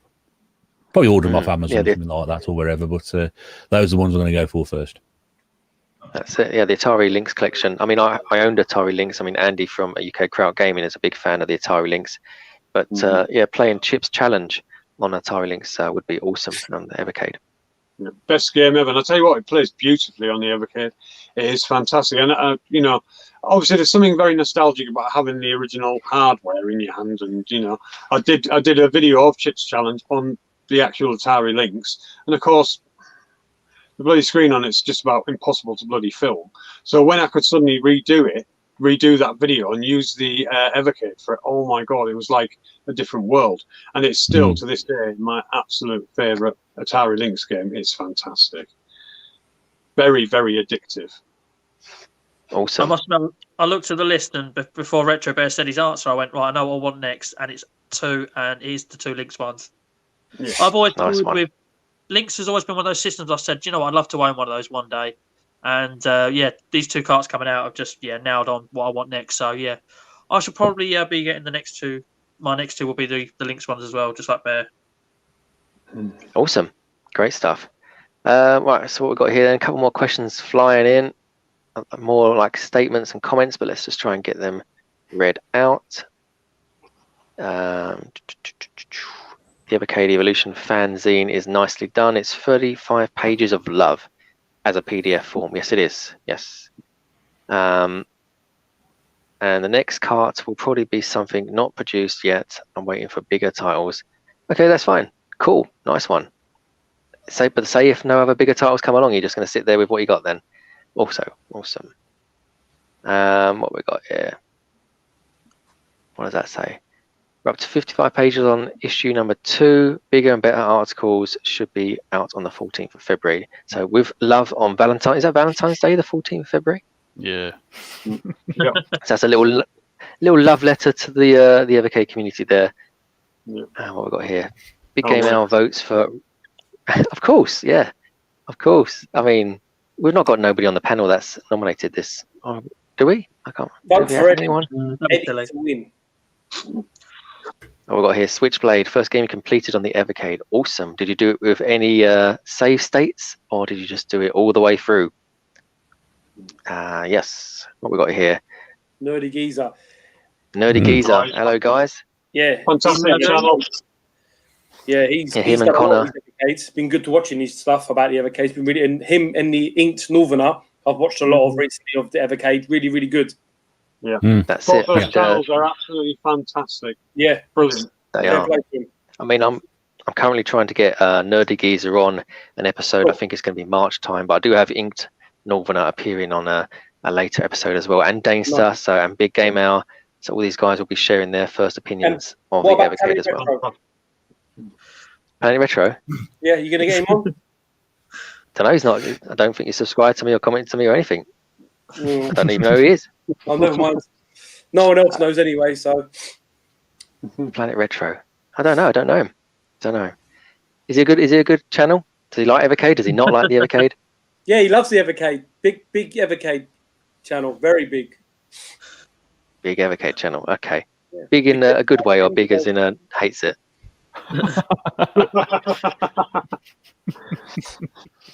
I don't know. Right. Question: what do you think about the eBay scammers selling Evercade games? I just think they will scammers will be scammers, won't they? As long as you've got PayPal. You're really asking, what do you think of scammers selling something that appeals to you? You're not really asking about a specific thing. Scammers are scum at the end of the day. You know, it's an immoral and dishonest way they're trying to earn money. So forget just saying Evercade games. It's just anything, isn't it? So yeah. Then you got the big scammers like CEX. Yeah. No, if it's not got a manual in it, I don't want it for 50p. Right. So what we got here? Because that's always the way. I mean, when they are behind the counter, normally like a beautiful looking lady with purple hair opens the case.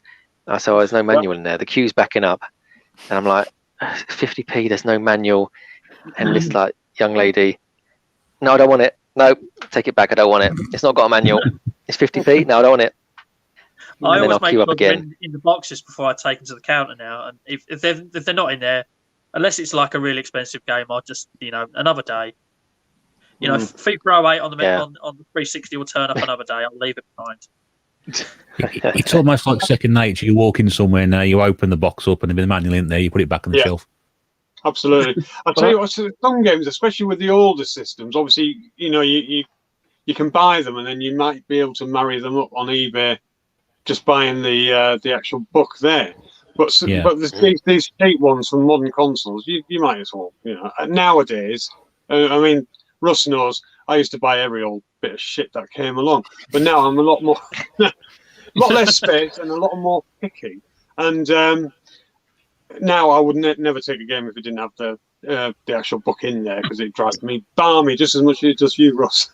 It does. Well, it's doing those Wii videos I've been doing. I didn't realise exactly how many of those games now I've got manuals in them. I'm doing these videos and going along and thinking, oh, cock, I've got to go and find a manual for this now to complete it. When I wasn't so picky then, now I am completely picky when I'm doing it. So, because the thing is, at the end of the day, you're not going to get anybody on eBay who's selling off just the freaking books for a Wii game, are you? Unless it's something a bit special. Yeah, that's right. No. I saw some guy in a CEX basically go through all the expensive PC games or any game that had a manual in, and he took all the manuals out and picked up all the Connect Adventure games and put the manuals behind the Connect Adventure games and just paid 50p for each game with an additional manual in there. Yeah. So, yeah, How did he manage to do that? Because somebody must have seen him doing it. Yeah, well, I saw him, but I just did my usual look like I don't know, just give him that stare and just think, man, why are you doing that? And it's and then obviously they turned up on eBay when I just searched for the manuals that he picked up of the games, and he was selling like, say, Sims 3 PC manual for £4, and he paid 50p for Connect Adventures. What a great idea. Let me write that down. Hang on. Yeah. Connect Adventures is the only game more common than any FIFA. Yeah, Connect Adventures, yeah. Hogan Knows Best game, whatever that was called. Hogan's, what's it? Hogan's main event. Yeah, don't touch that with a bars ball. I tried it. I tried to Hulk Hogan's main event. Oh, right. I've only ever seen one copy of that ever. It looked like it'd been dragged out of a skip, so I didn't buy it. But when I bought it, it was brand new on Amazon, and they I was had looking through all my PS3 games, and I didn't realise how many of them I had bloody reprints. It annoys the crap out of me. You sort of like you're going through them again, and you open it up and you just have a little look, and the amount that I had bloody CEX printed on the just does my head in. That's where my OCD comes in. I don't want bloody reprints. You know what I mean? So I'll probably get rid of all of them in some sort of bundle that I want to sell. Because they drive me. All of my Dreamcast games, for some bizarre reason, have like the letter P on them. I think I discussed this before. So I think it's like some companies used to use black ink and just write the word P on it, and sometimes on the manual as well. I'm glad they didn't actually P on it. Yeah. I've got a lot that I've got EB on them, which are electronics boutique ones, like especially PS1 games. I've got a lot that I've got EB in bloody black biro on them. In marker pen. It just drive you balmy because you can't get that sodding stuff off. Ooh. Yeah. Crazy. I mean, Retro Bear, you've got a lot of your manuals have the game sticker on them. I mean, that's how do you get them off? And I heard you mention as well, some of your videos, when the boxes are battered, you iron them. I mean, I heard a lot of people say that. What does ironing, when you iron a case, what does that mean, a box? Well, not a case. The cardboard boxes, you can actually sort of iron them out. And I've never actually done one, but I've heard about it. So it's something I will probably do. So I've got a few boxes now. They are on the battered side. The game stickers on the manuals, I tend to leave them on there. I know most people try and get them off, but some have been on there for so long that they're practically welded to the front of it. I'm just scared of, with my giant, stupid, fat hands that I'm going to actually damage them and then end up with a manual that's ripped or torn or got bits of the cover missing off it. So, and I'm the sort of person who's liable to cock something like that really, really badly. So, some people take them off. I just leave them on there because I just can't get them off. Yeah, that was the ironing games, yeah. Russ. What I do is I've done seriously millions of the freaking things, especially because I buy and sell. Obviously, it's a business as well. And what you do is you just make sure you get your missus's oldest freaking sheet, flatten the box out completely, put that in between the sheet, and then iron on that. Otherwise, you will end up just knackering the box more. And just go over it very, very gentle, and then it does take a hell of a lot out. It's amazing what it can do. Just to iron your freaking box. But yeah, you must use a sheet with it though, because otherwise you're going to ruin it more than what it is already. Thank you. What I do with that. Yeah, I mean, what I do with any of the stickers that are stuck on the cases as well, I just lean them over the kettle once it's boiled, and then you just just going to say that's what I do. Yeah, over the kettle. I mean, obviously sometimes you can't, can you? Because you're going to make the bloody thing, say it's a manual or something, you're going to make it even wetter. But that's the way I get them off the actual plastic boxes. Yeah, nice one. Bloody cash converters ones. At one time, cash converters had the sodding bloody price labels from hell, and that was the only way I could ever get them off. But mine still do. I said a couple of the Wii videos I've done recently. I've had them about first little Wii games I started picking up again. And I just can't get the labels off either. You just can't just peel them off. They're just welded on. Yeah. And they must be, super, super, super glue. Tear the paper layer off, take the inlay out, soak it in WD-40, leave it, and then it'll peel off. I've got some kit here somewhere. So I'll send you a link to this stuff that I use. It takes anything off. It's like a brush. It's like a spray. And it's got a brush at the end. I can't think of the name of it. It smells like orange. Is it glue gun by any chance? Glue gun? Because I know that works the same way, doesn't it? It's not glue gun. I'll send it to you, Al. You'll see. It's about £15, but it's got all my labels off and it hasn't left any marks or anything. So I can't think of what it's called now. But I got it off eBay. Good stuff. Lee, this one's for you, mate. Anyone ever play? Yeah, we were talking about it earlier. What we were talking about earlier. Yeah, that's it. You're selling it to me for £5, yeah? Is that just the postage?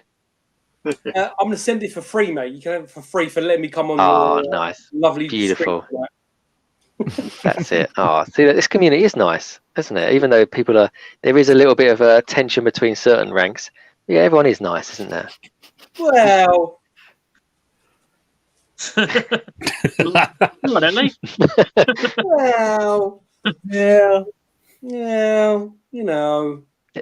everyone's good. Everyone's all good. I mean, that's why we're all here. I mean, all of us tend to appear in people's live streams anyway. No matter if it's a Sunday for a swap shop, if it's a Gurnaldinho Plays through, if it's a Retro Bear Wii collection, we all tend to be in the comments and the collection. So yeah, it's awesome. It's the banter that makes it so fun, isn't it? In the end of the day, it's the banter. It's just brilliant. Well, the thing is, you get to know people. Yeah. It's how people respond to things and their sense of humour and how they are. Then we get to know each other really well, so it works. Yeah, absolutely, indeed.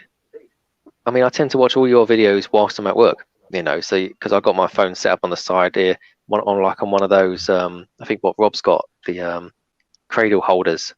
And I just had the videos on. I set a playlist up, and there you go. You guys' videos I'm watching them throughout the day. So not operating heavy machinery, are you? Or watching mine? No.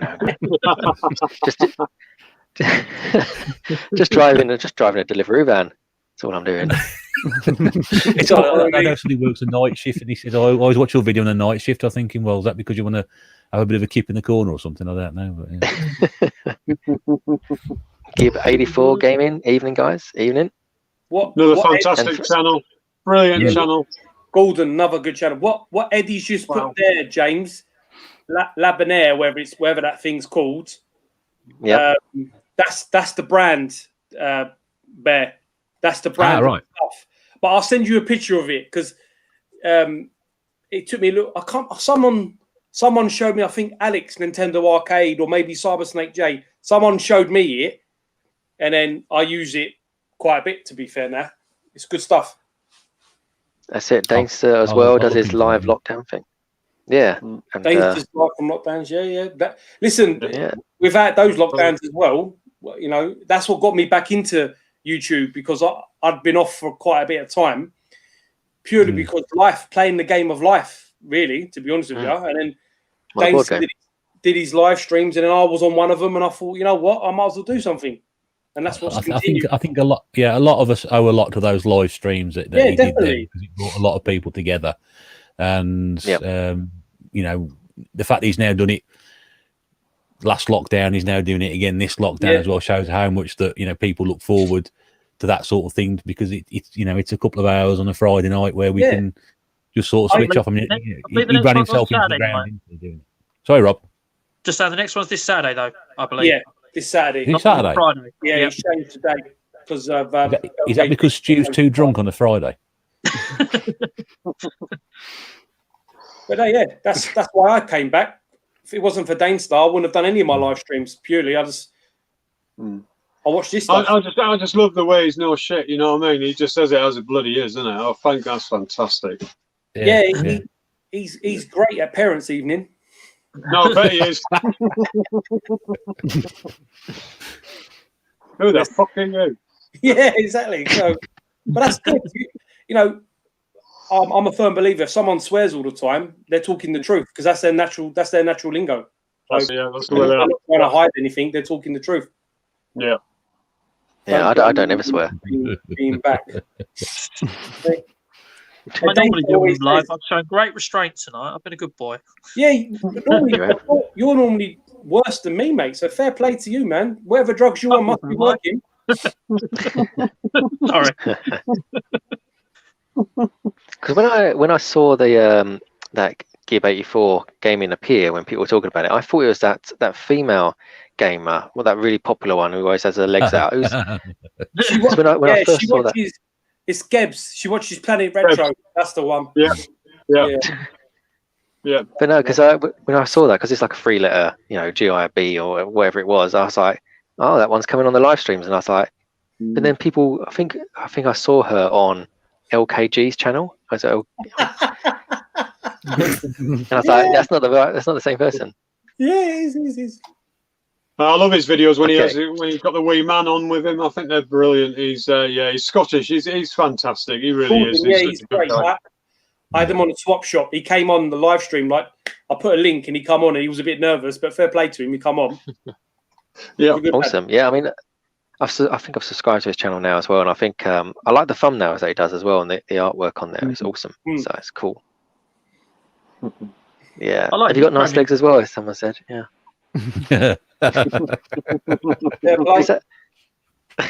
That's the thing. I mean, I think what was it? Every thumbnail I looked through. I mean, I didn't look through all of her thumbnails, obviously, but it was just always sat there with her legs out. I'm like, no, I don't do any of that stuff.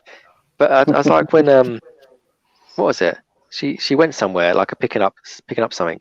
She loaded up a car and all this sort of stuff, and I was like, man, loads of people watching these videos, and I'm thinking, we all did that back in the day, and I don't know. It was a bit Metal Gear Rocks that moment for her, wasn't it?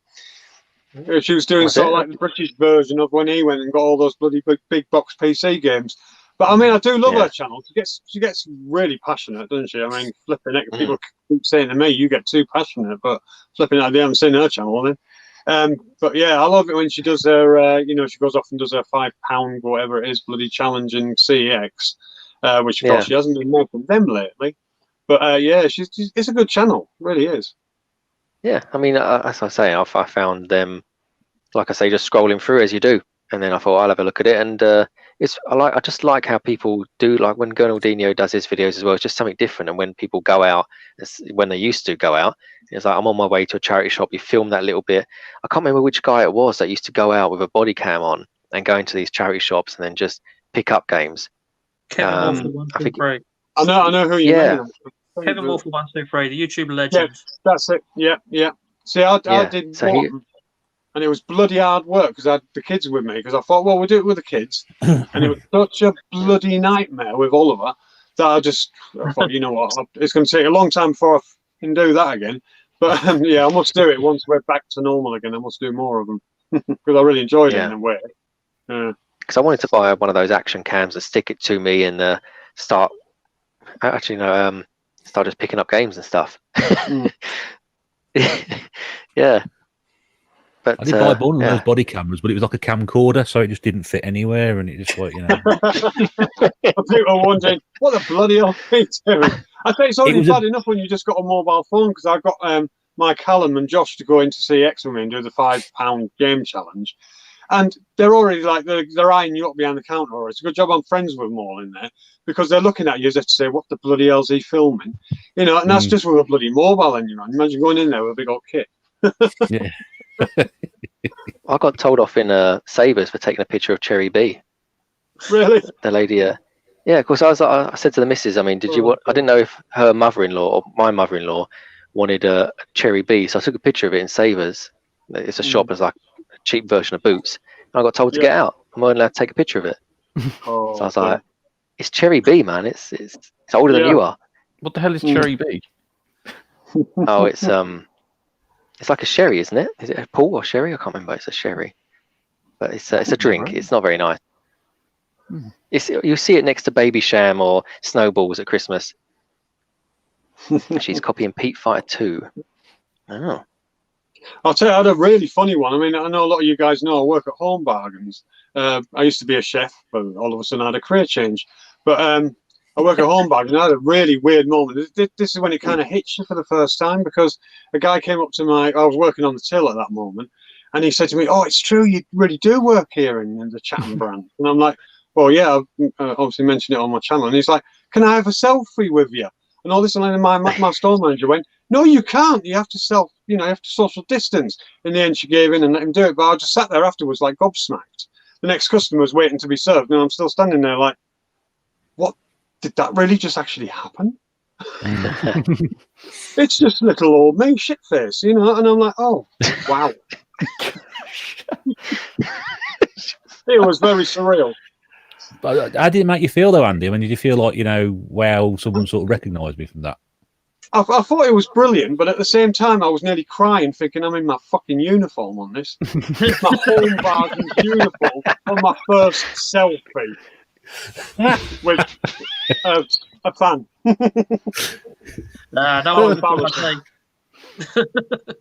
But it does blow your mind. It really does. It does blow your mind that people are actually recognising you. But it's only ever happened to me once before, and this is even weirder, because me and my mate were stood in Chatham High Street, just outside Primark, and chatting away, and this bloke kept looking at us all the time. And in the end, it was getting a bit of a problem. We're thinking, what the fuck is he looking at? And then he came over, and we were getting a bit like, oh, what's going to happen now? And he went, "You're UK Kraut." And I just stood there, and I was like, right, okay. You've got to watch it a bit if people are giving you a bit of a stare. You know what I mean? Yeah. It's just weird. Yeah. Yeah, I've never had that. I mean, I had someone when I did one of my events saying, "Are you that ItsMuchMore guy?" It's like, yeah, and that's it. He says, "Oh yeah, where's this?" He basically he kicked off and said, because I did this event and I had like all these retro games, and he said, "Oh, where's the Sega Saturn?"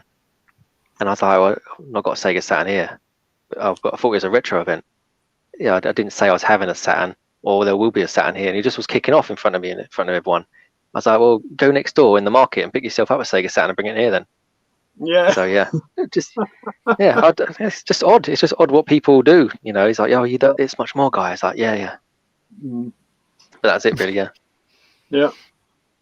Yeah, it is weird. Well, you got what we got here then. I think the last couple of comments coming in. What is the time now as well?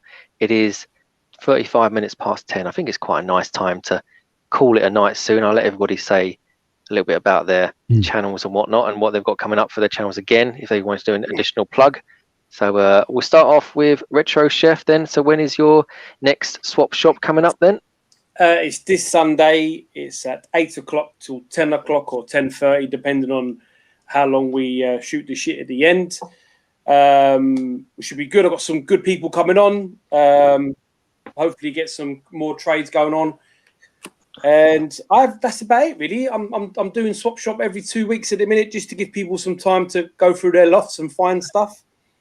And that's about it, really. I haven't, unless, well, if they collect the Evercade, then I'll pick up the Evercade with the 10 games and I'll do a video about that.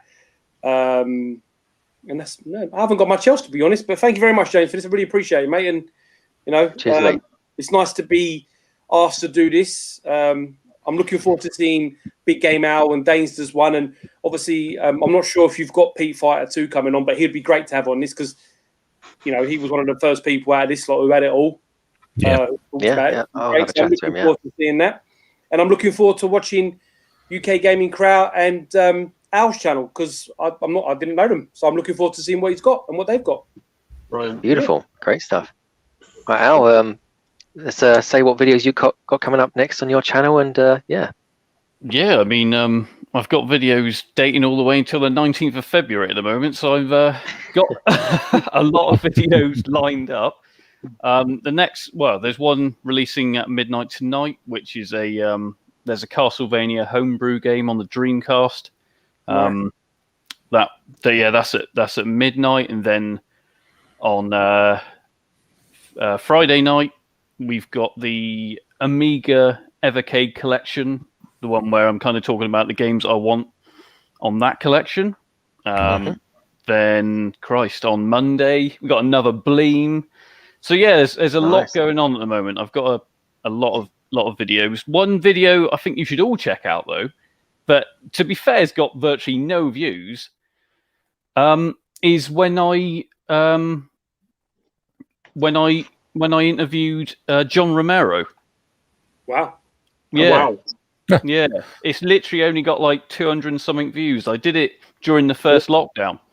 And yeah, it's a great interview. If I don't say say so myself. But yeah, I'm sure it'll get more views now, and I'm sure I can push that out for you as well to get some views, because that sounds very interesting, and it will be a good video to watch.